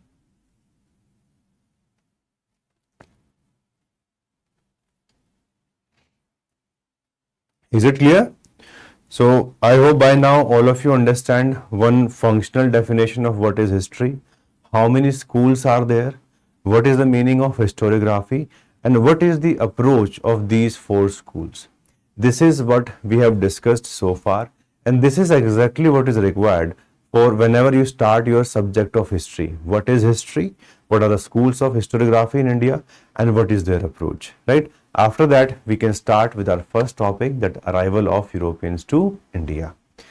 I hope if this is clear, we can start with our first topic, okay? In the end, you have to just mention in Indian history. Is that clear?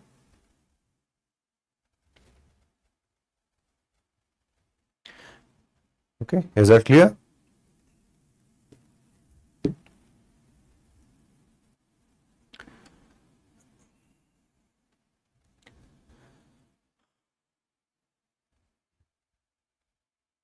Sheetal, we have started the foundation course, okay, for general studies. And in this, today I'm taking the first lecture of modern India. And this lecture, first we are just discussing what is the subject history is all about. And then we discuss the four schools which often writes about Indian history and what's the difference in their approaches in general. Because whenever you read newspapers, whenever you read any book, at least you'll be able to understand now, okay, this perspective is from this one specific school. And that's exactly what we are discussing at this point of time. Now we can start with the first topic. Is that clear? Now we'll start with the first topic, arrival of Europeans. Okay, arrival of Europeans to India.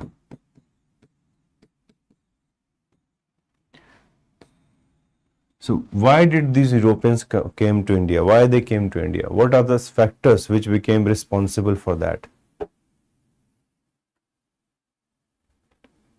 My dear friend, at this point of time, I can confirm that I will take your modern and the post-independence, and with the period of time, okay, the academic team will decide who will be taking the rest of the lectures, because there are multiple talented faculties at PW. Okay, so all of us, we work together. We ensure that every student is taken care of. The syllabus is covered well, PYQs are covered, and we also focus on answer writing. Is that clear? Not industrialization, Gananda, okay? Yes. So let us try to understand why these Europeans wanted to come to India. All right. Now we can use a little bit of PPT. The PPT is for that purpose. Okay, so please see. I hope the map is visible to all of you.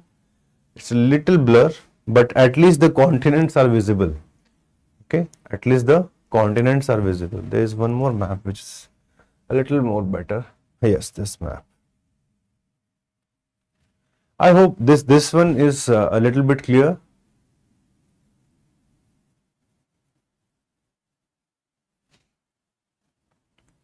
Okay, this one is a little bit clear.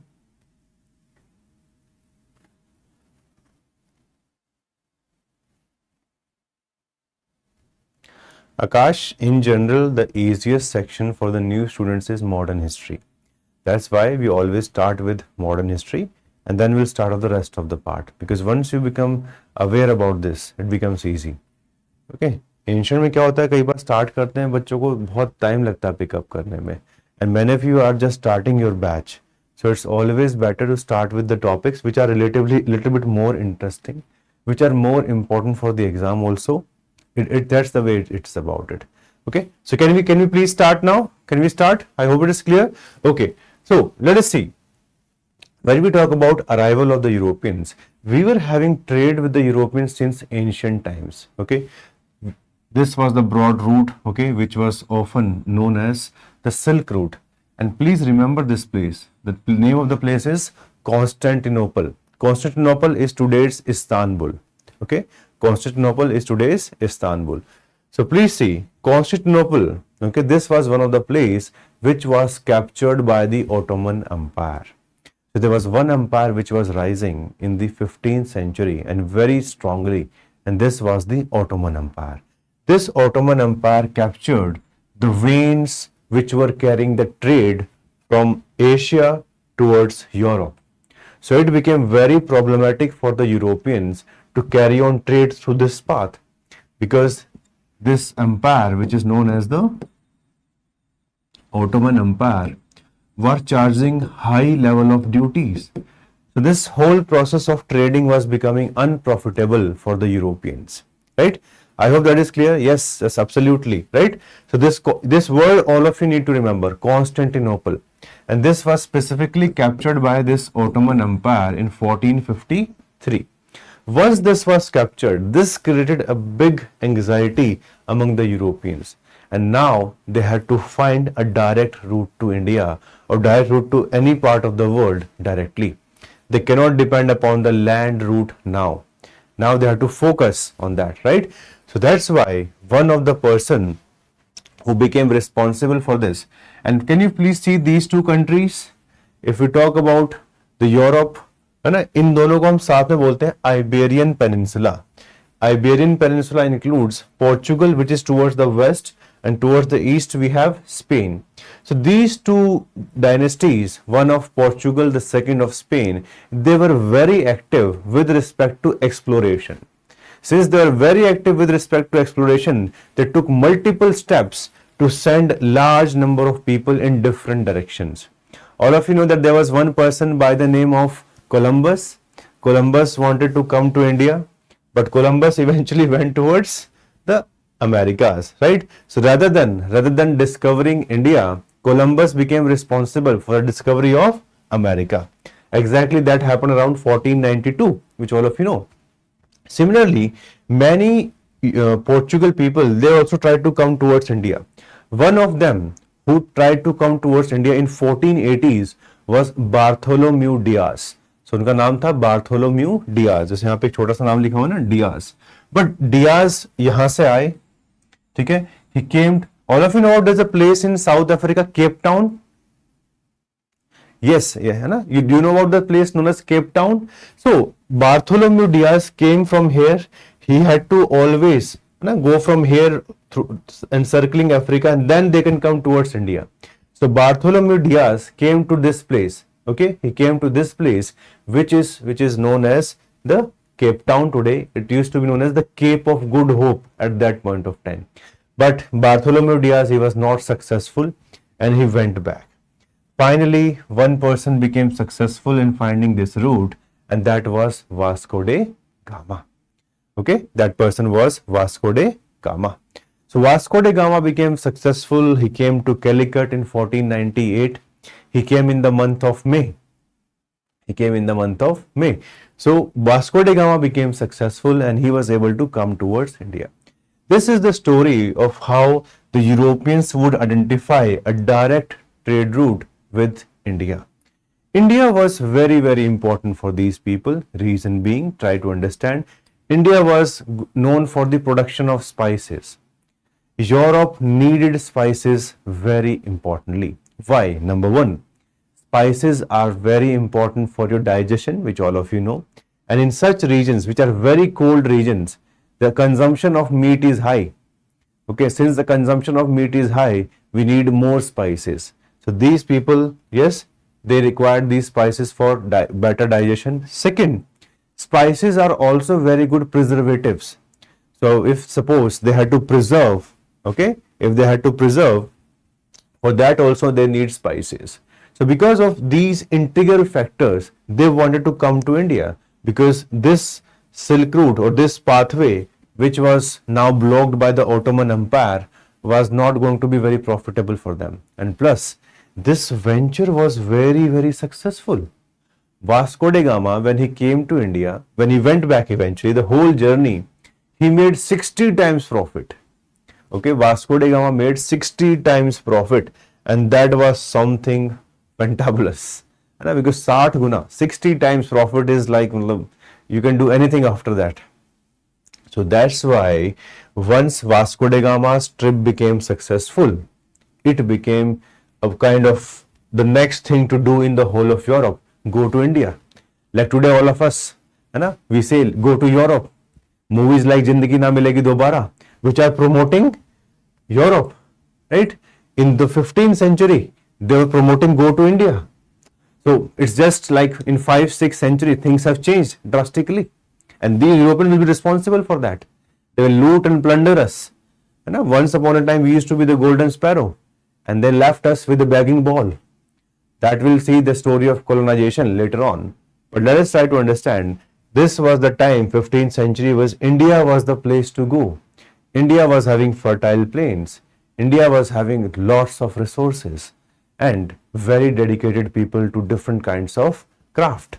That's why India was one of the most sought after territory. Along with India, these people also wanted to come towards Southeast Asia. Territories like Indonesia, territories like Philippines, they were also having a lot of economic wealth. Like Indonesia specifically, the multiple islands that we have, they were also known for spices. That's why these people wanted to gather as many spices as possible, take them back to Europe and sell them in these various markets.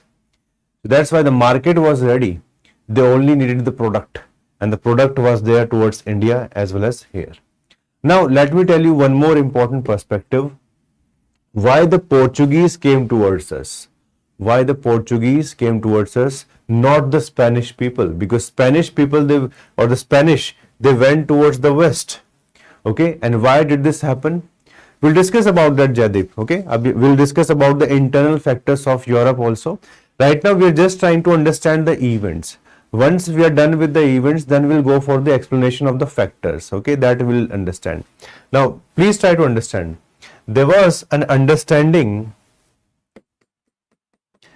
between Spain, okay, and Portugal. There was a treaty which was signed in 1494. This treaty is known as the Treaty of Tordesillas. As per this treaty, a specific line was now drawn on the map, okay, or not probably on the map, the specific in the Atlantic Ocean, that towards the west of it, only Spanish will go, and towards the east, only Portugal will go. So this treaty was signed in 1494. And as a result of this, okay, you'll find that towards the east, we see the initial entry of the Portuguese, and towards the west, we see the entry of the Spanish. Okay, so there were multiple factors. Now let us delve into the factors. What could be the possible factors for their arrival? Whenever somebody asks you about factors, always try to be as holistic as possible. So always try to identify the factors which are political, social. I hope you can easily understand this, right? For answer writing, we have to be as thorough as possible. Economic, then you can write about religious, scientific. So there are multiple broad headings under this. We have to understand the analysis. Okay, so let us now understand the factors responsible for the arrival. We have discussed the events that these people, Vasco da Gama came to India, he became very successful with respect to his voyage, and in this voyage, eventually he made 60 times profit. This created the competition for coming to India. Let us now understand what were the political, social, economic, religious and scientific factors for the arrival of the Europeans. Let us see the political factor. One, we have already discussed the rise of Ottoman Empire, and they captured a place known as Constantinople.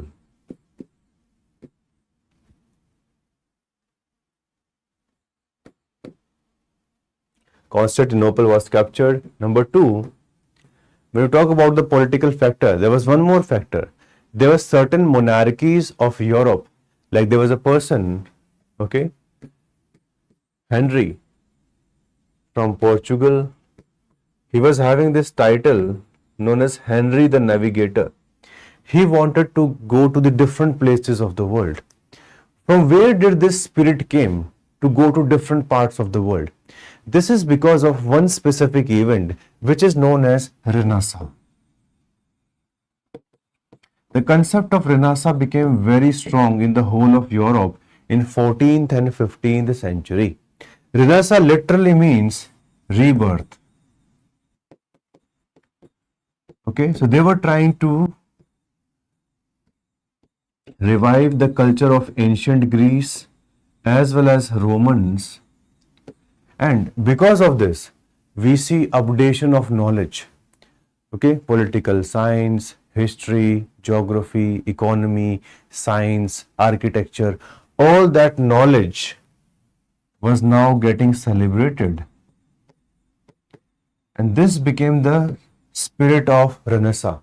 In fact, Renaissance is always considered as twofold. Renaissance was trying to take Europe towards modernity through, number one, discovery of men. Why discovery of men? Because they were trying to increase their knowledge base. They were trying to ensure that they learn everything, and through this they were trying to focus on discovery of men. And second, discovery of world.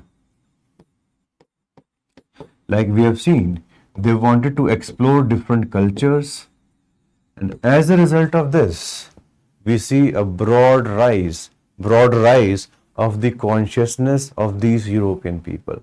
They went to different parts of the world. They now became aware about different cultures.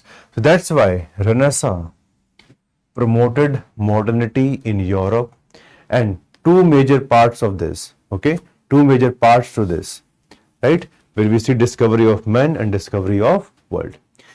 As such, UPSC is not going to ask you a question on Renaissance, but just remember, in world history, effectively, you will be taught about Renaissance a little bit. But just remember, Renaissance means rebirth and revival of which two cultures? The Greek culture and the Roman culture. And the focus was on knowledge, and the focus was on discovery of the world.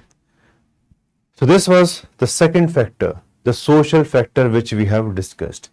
We also had certain economic factors. Now all of you have understood this was a very profitable venture. If they would just bring spices from the east and sell them in the western markets, so the profit motive was very clear. There was a demand for spices, plus it could be now converted into successful business. So economic factors were already aligned. And to make matters more profitable for these merchants, there was a rise in income in Europe in 14th and 15th century. Agriculture cultivation was increasing. Peasants were having more money in their hands, and that's why the demand for spices was now exploding. Okay, it was exploding. Religious factors were also there. There was a factor, okay, the Pope wanted spread of Christianity. In fact, try to understand this. Pope gave a bull. A bull is a symbol of vitality. A bull is a symbol of vitality.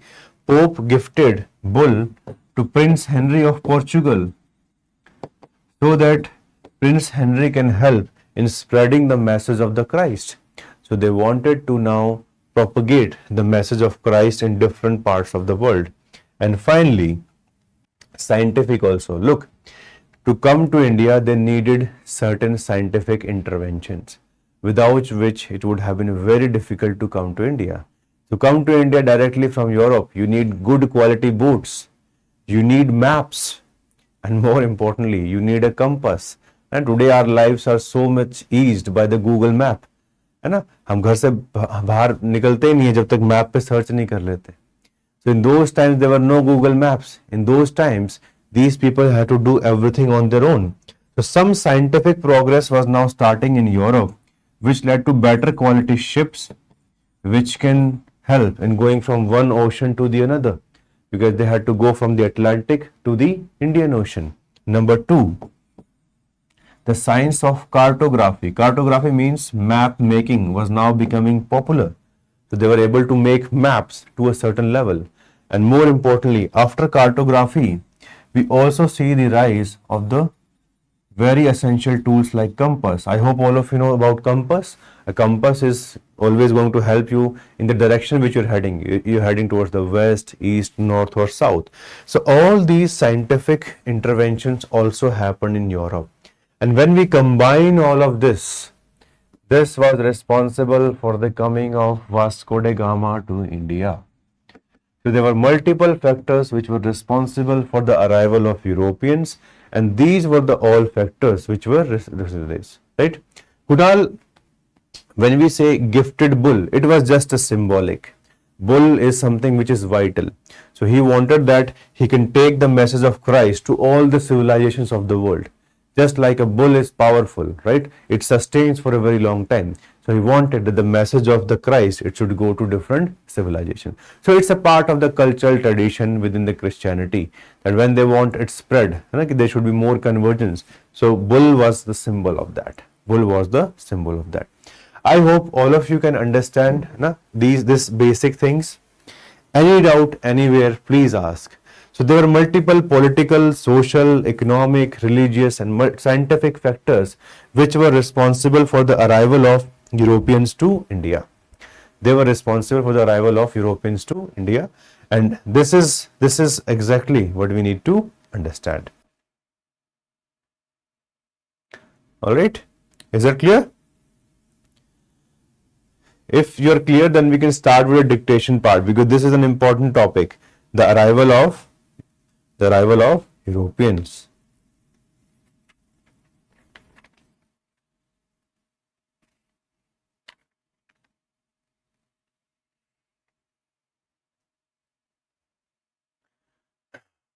Clear? So please write down factors responsible for the arrival of Europeans to India. Factors responsible for the arrival of Europeans to India. Write down the first heading, political factors.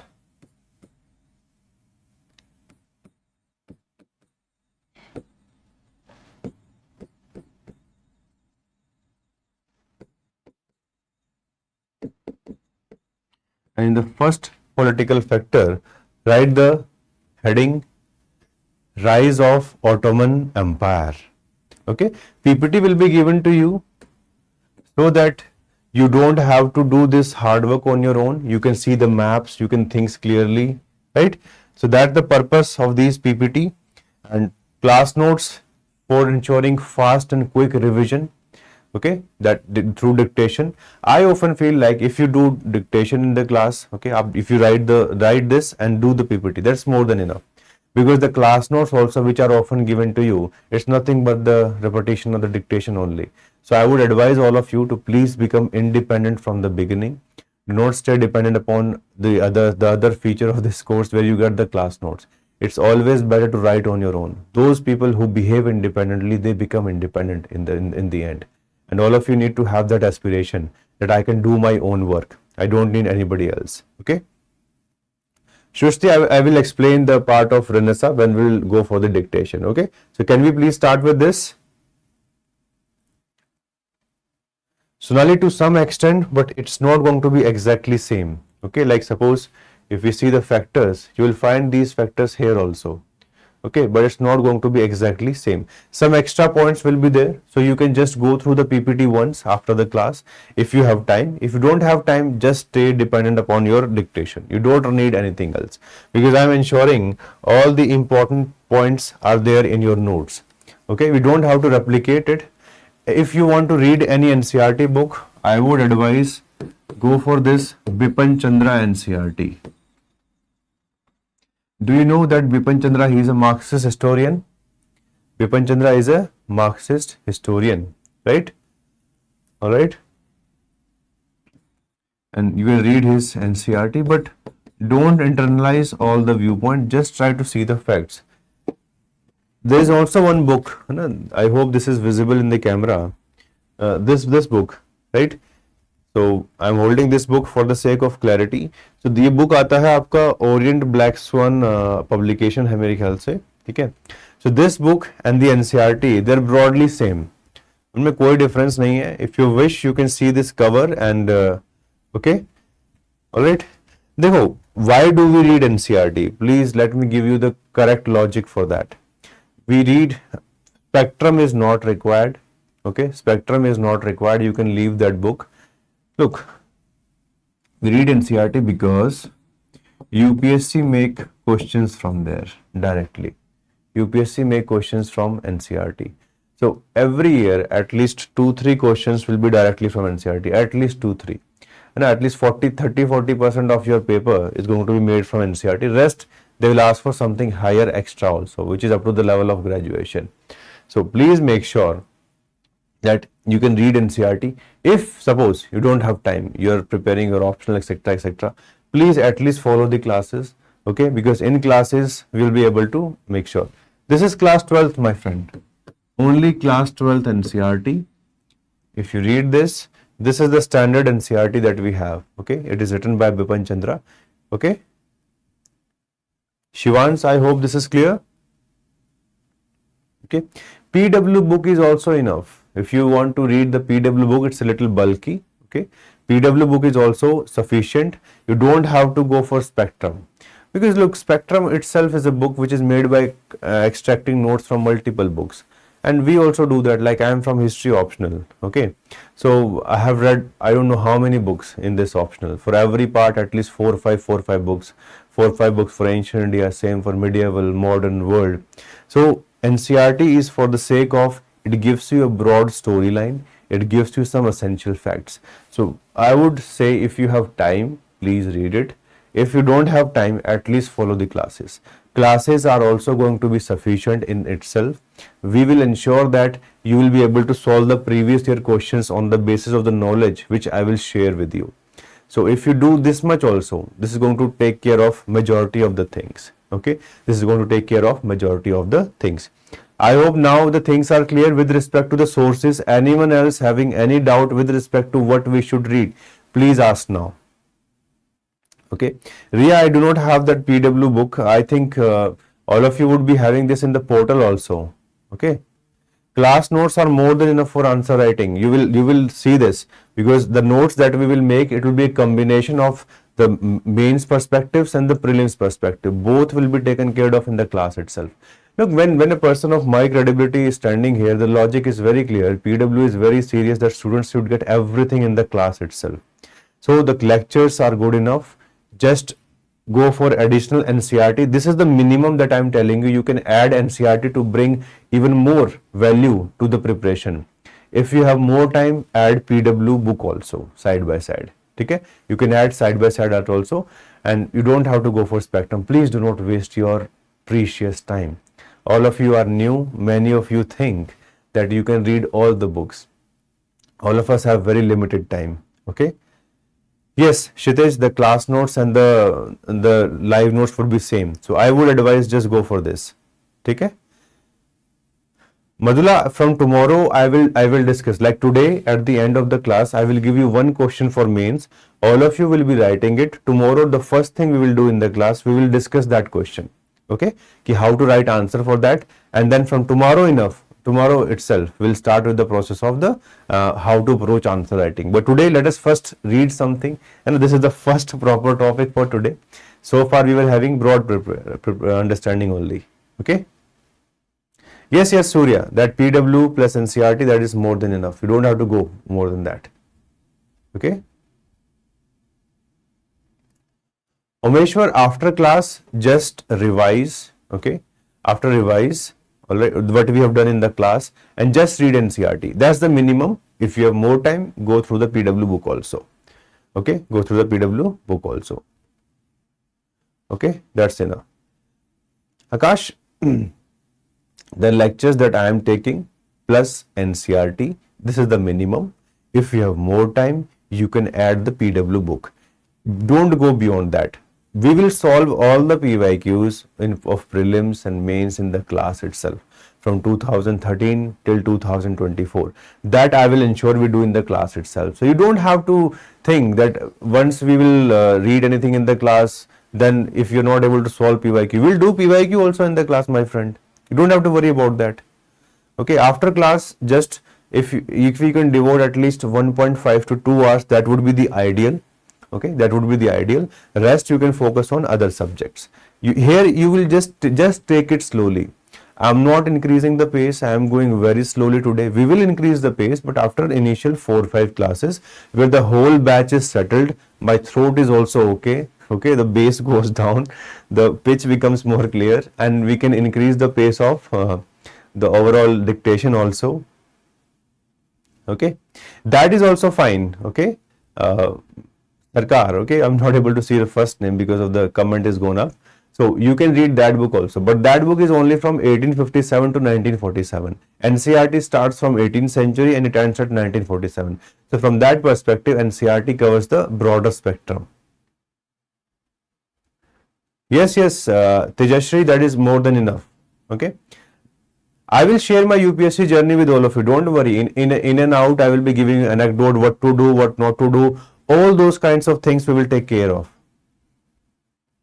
Devansh, initially what we will do, I will tell you what's the proper introduction, what's the proper conclusion, what should be the structuring. I will discuss that in the class. Rest your daily answers, whatever format is there for PW, that will be taken care by the mentorship team. Old NCERT, Akash, no new NCERT. Okay, old NCERT only. No requirement, Aman, don't go for the 11th class. Okay, I'm talking from modern India perspective, not from any other class. Okay, not any other class. Sambodhini, the book by Bipin Chandra, that's the only book you have to concerned with. Okay, that is with. I will provide you my Telegram link tomorrow. Today I have forgot. Okay, today I forgot. But tomorrow I will provide you my Telegram link also. You can join that group, and whatever in between you feel like that this is the area I have not been able to understand, that we will do. Okay, so I will provide you that tomorrow. Don't worry, we are going to become a family. Okay, but becoming a family takes time. So you have to just stay with me for next 1 month, 1.5 months. I will take care of. I am here for the best of the interest of you. We will ensure that you have the enough confidence, enough content, and more importantly, enough execution, so that you can go in the right direction, and then you can become the best, right? And you can get a very good rank. That's what we will talk about. Jishin, from the point of view of notes, class notes are enough, but some facts additional if you find from NCERT, you can add it there, then and there itself. Okay, I hope that is clear. So please write down Rise of Ottoman Empire. So please write down Constantinople,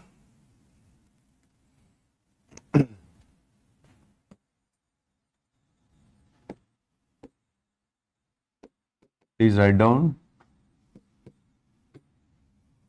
Constantinople was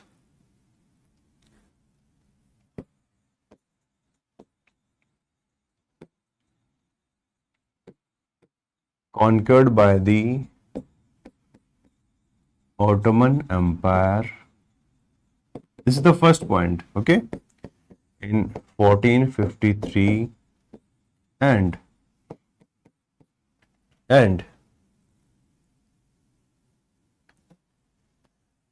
it affected trade between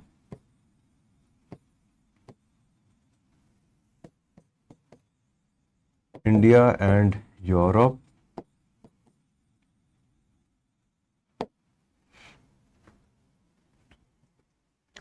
This provided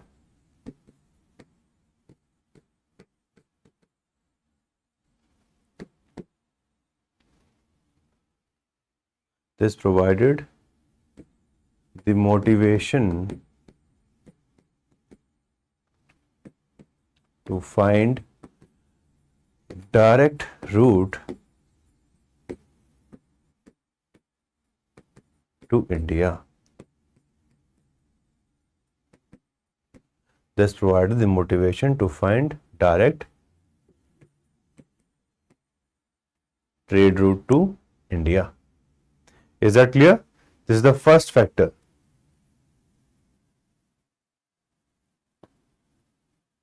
No, we'll have 2.5 hour classes, Akash. Okay. In general, we'll have 2.5 hour classes.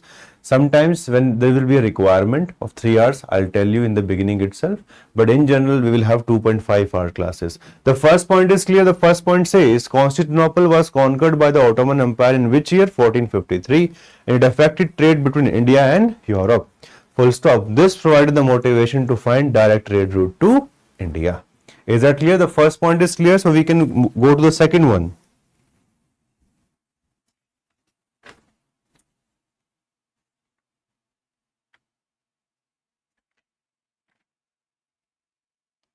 Okay, I hope this is done and we can move forward, right? The first subheading was Rise of Ottoman Empire. Second, role of Henry the Navigator. Okay, so he was a Portugal king. Role of Henry the Navigator. Okay, so now we will write the second subheading and then we will write the explanation. Is that clear? So please write down. Yes, with respect to the facts, I would advise there are two ways. One, to remember it exactly. Nisha, Constantinople means Istanbul. This was the previous name of Istanbul. Okay, in bracket you can mention Istanbul. Okay, so that when you revise later on, you will not get perplexed or puzzled by the name Constantinople. Is that clear, Nisha? Constantinople means Istanbul. I've shown you this on the map also. Okay, I've shown you this on the map also. Now we have discussed this on the map. And this is the place, Constantinople. Okay, this is the place, Constantinople. Okay, so we were discussing, please see the second point. The second point is role of Henry the Navigator. So please write down. Henry was obsessed with finding a direct sea route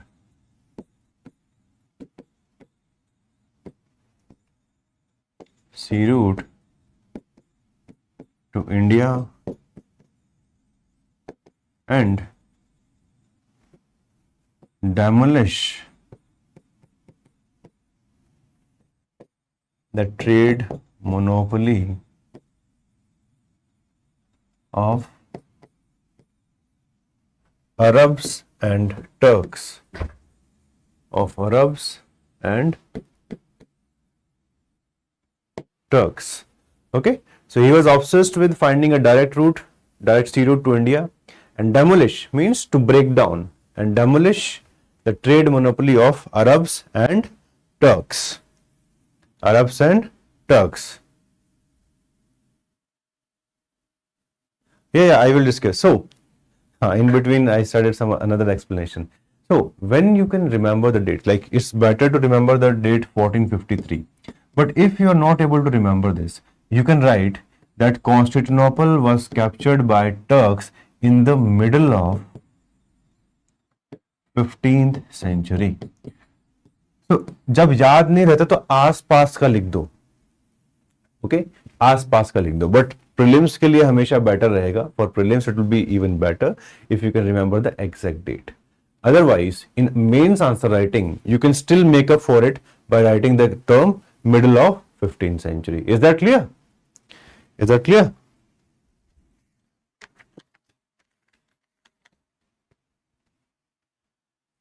ठीक है? So at least approximate you have to remember. There is no leeway around it. We have to remember about it. So these two were the major political factors. One, because of the rise of Ottoman Empire, and second, the ambition of Prince Henry. So these two were the major political factors. Now we can go towards the social factor. Okay, now we can write about the social factor. Is that clear? So please write down the heading. Social factors, and write role of Renaissance. So this will be the heading under the social factor, role of Renaissance. So please write down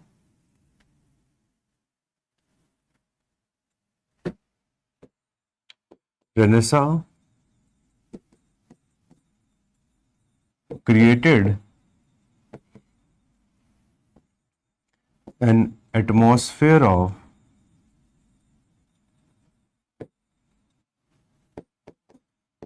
inner discovery by reviving Greek and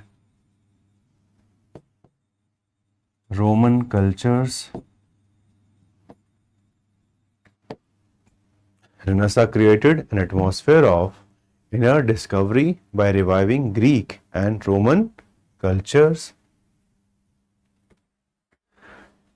Within this, you can write the second point. It also provided boost for discovery of the world,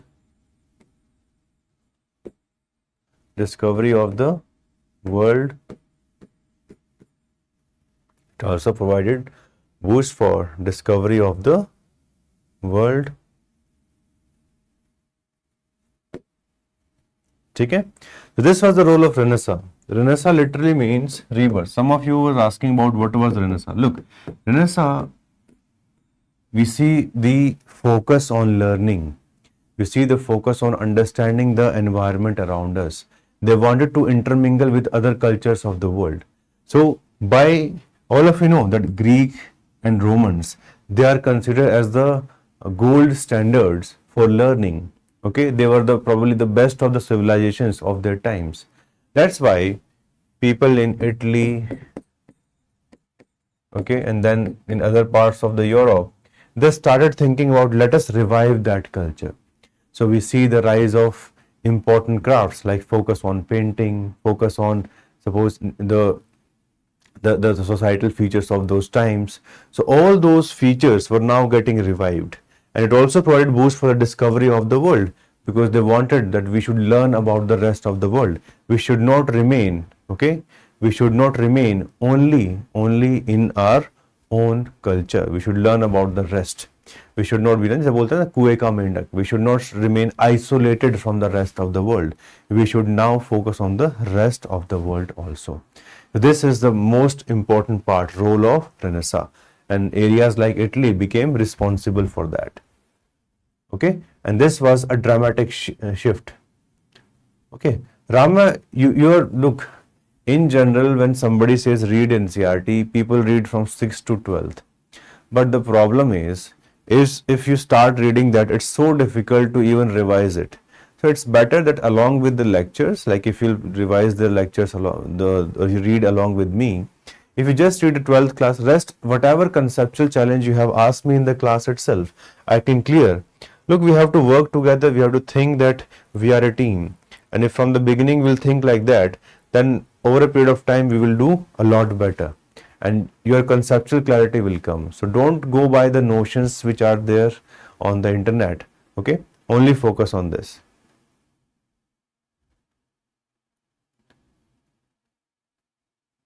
Okay, so please write down next factor, economic factor. बस 3-4 points और लिखने, then we'll be done for the day. So please write down economic factors. So please write down economic factors.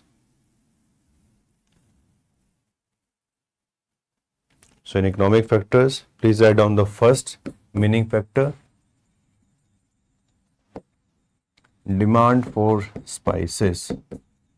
So please write down spices were in great demand. Spices were in great demand in Europe for preservation of food and healthy digestion.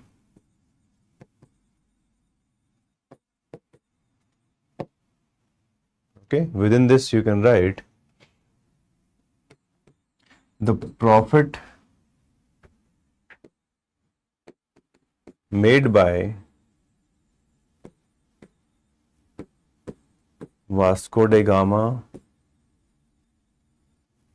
in his first voyage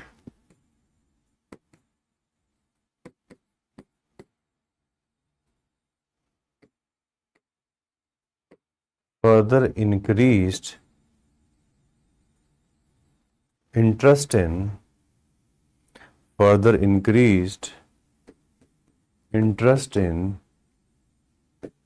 the Eastern world. In the Eastern world. So this is what you can write in the economic factors. Okay? Economic factor. Second economic factor you can write after this is investment in exploration. So there were certain areas. Okay, so इसको लिख लीजिए. This is the first factor under the economic. This is second, investment in exploration.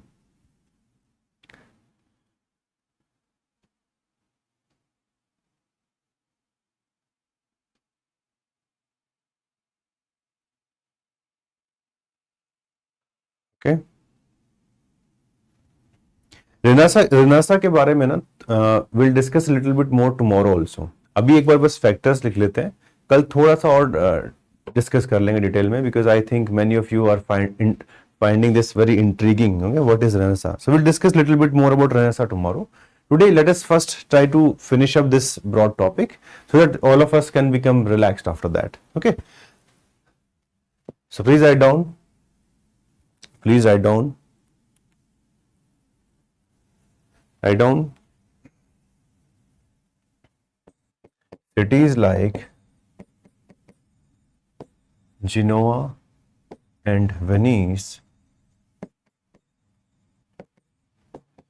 invested in exploration ventures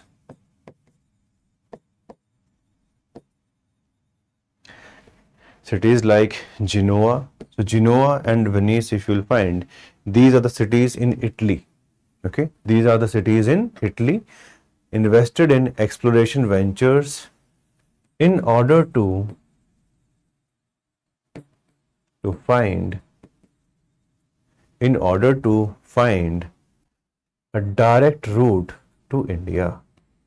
In order to find a direct route to India. Okay, so they were investing also. It's not like that there was just demand for spices. The second economic factor is equally important. Okay, the second economic factor is equally important, which says that they were trying to invest more so that they can finally go for the outcome. Okay, so these are the two major economic factors with respect to the reason why the Europeans were able to arrive in India. Now we have to see the next factor. So please write down religious factor. Okay, the fourth factor that we're discussing about, and the last one would be the scientific factors. So please write down religious factor,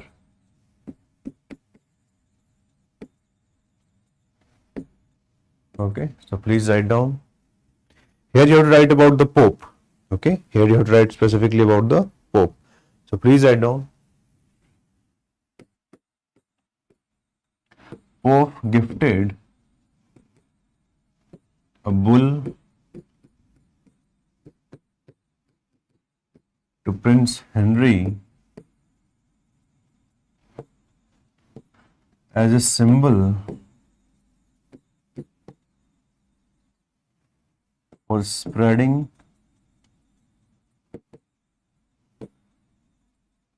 Christianity in the East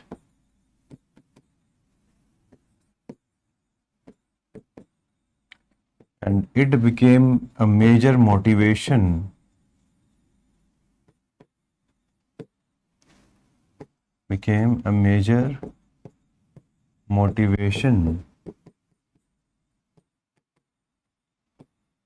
for arrival of Europeans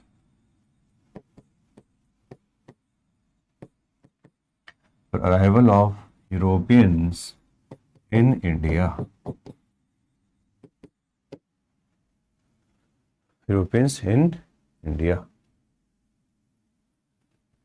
Here it was Genoa. Okay? Genoa, the name of the place. Many of you're just beginning your journey. Okay, there will be certain words where you'll find like you do not know about them. It's okay, it's fine.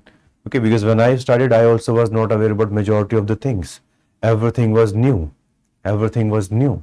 Okay, so it's okay. Don't be under this inferiority complex. If I've asked this question, what will others feel about me?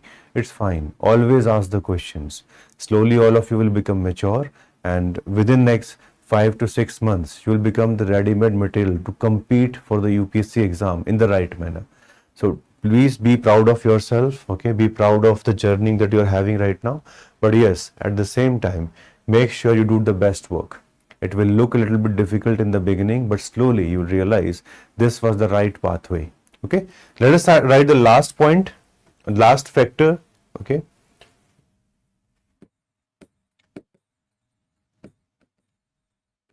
scientific factors. In the last, please write down.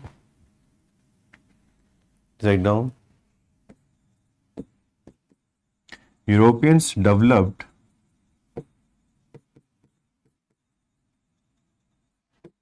better ships,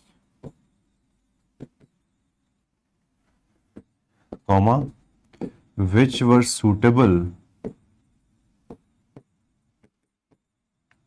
for long distances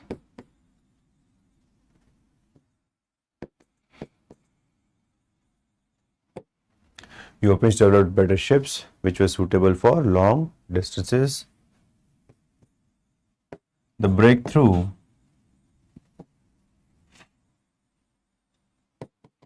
in the field of cartography. Cartography means creation of maps and compass also aided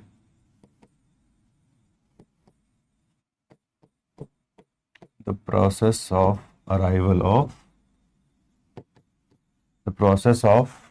arrival of Europeans to India. The process of arrival of Europeans to India.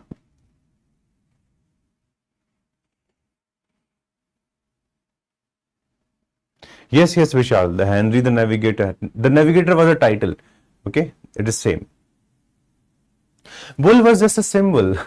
Like if you see in Hinduism, Buddhism, Jainism, you have so many symbols. So bull was just like a symbol. That bull means vitality, strength. That Christianity is now in the strong hands and they should spread it to the rest of the world. So please try to understand, before 15th century, Christianity was not a kind of religion which was everywhere. But today if you see, Christianity is now probably the largest followed religion that we have today. And why it happened? Because of the Europeans, because of the support given by these dynasties, because of the role of Pope. So they played a very important role with respect to this. It's okay, Prince. It's okay. You know, okay. In the beginning, it's fine. Vijay, Pope is the religious head of Catholic people. Like currently, थोड़ा सा Google पे search करना. If you see a place known as Vatican City, it's a small place in Italy. This is the place which is under the control of Pope, and he is the religious head. है ना, एक महाभारत है, ठीक है? So he was the religious head of the masses. ठीक है? Let us write the conclusion. Let us write the conclusion with respect to. Tomorrow we'll discuss a little bit more about Renaissance and the topics. अब ये conclusion कर रहे हैं. At least one topic would be over. So please write down. As a result of amalgamation of these factors, as a result of amalgamation of these factors, Portuguese became the first power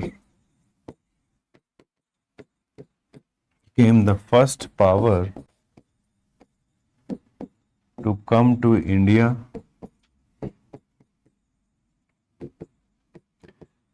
in 1498.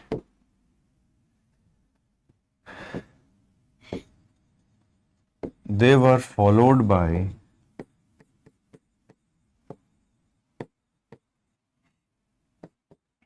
Dutch, English, and French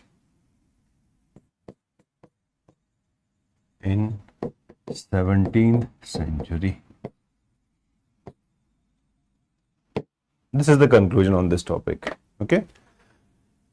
As a result of amalgamation. Amalgamation means mixture. जब ये सारे factors एक साथ है, when all these factors came together, it became responsible for the arrival of Portuguese to India in 1498, and they were followed by Dutch, English, and French in 17th century.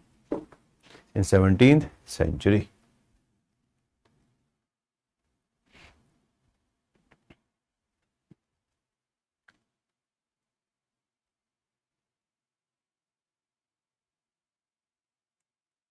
Yes, you can avoid the go.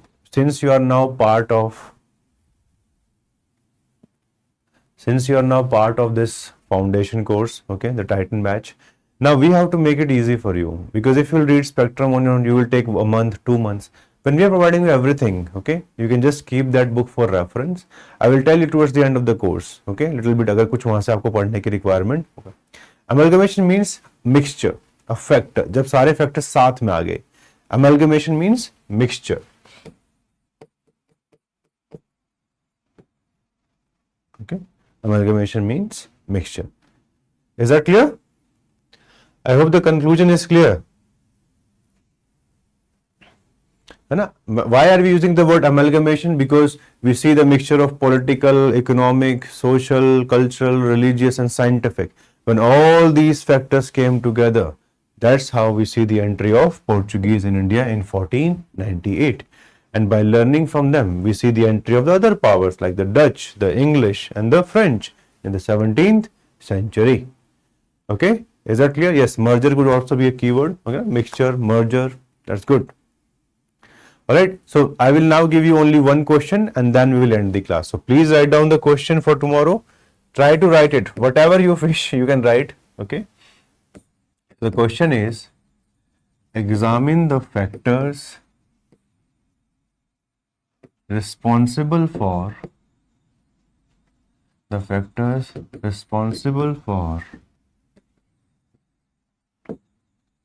arrival of Europeans in India in 15th century, or you can write from 15th to 17th centuries. It is a 10 marker question. You have to write 2 pages and at max you can write 150 words. So these are the broader instruction you will find in UPSC paper. Okay, so 10 marks, 2 pages. Okay, so the question is, examine the factors responsible for the arrival of Europeans in India in 15th to 17th centuries. 10 marks, 2 pages, and finally 150 words. Is that clear? Okay, so we'll meet tomorrow, same time, 10 a.m. And I think for YouTube today was it was more of like a demo lecture which was provided to the students. I hope in today's class we learned 3-4 things generally. We discussed what is the meaning of history. Second, we discussed what are the schools of history, right? All right. If we talk about English came before French. Okay, one of the question you're asking on YouTube. English came before French. Okay, that's why I have written in the order. Tomorrow we'll meet and we'll start it from here. Any doubt you feel like somewhere you found there was a little less explanation, we can take it tomorrow. Tomorrow we will discuss 15 minutes about Renaissance for those students who are finding that this topic is good, but in general it's not that important for the exam, but you need to remember the structure. So we'll discuss tomorrow about 2-3 topics: Renaissance, scientific revolution and enlightenment. We'll discuss a little bit about these 2-3 words. Okay, thank you so much. I'll meet you tomorrow. Okay, please take care and stay healthy.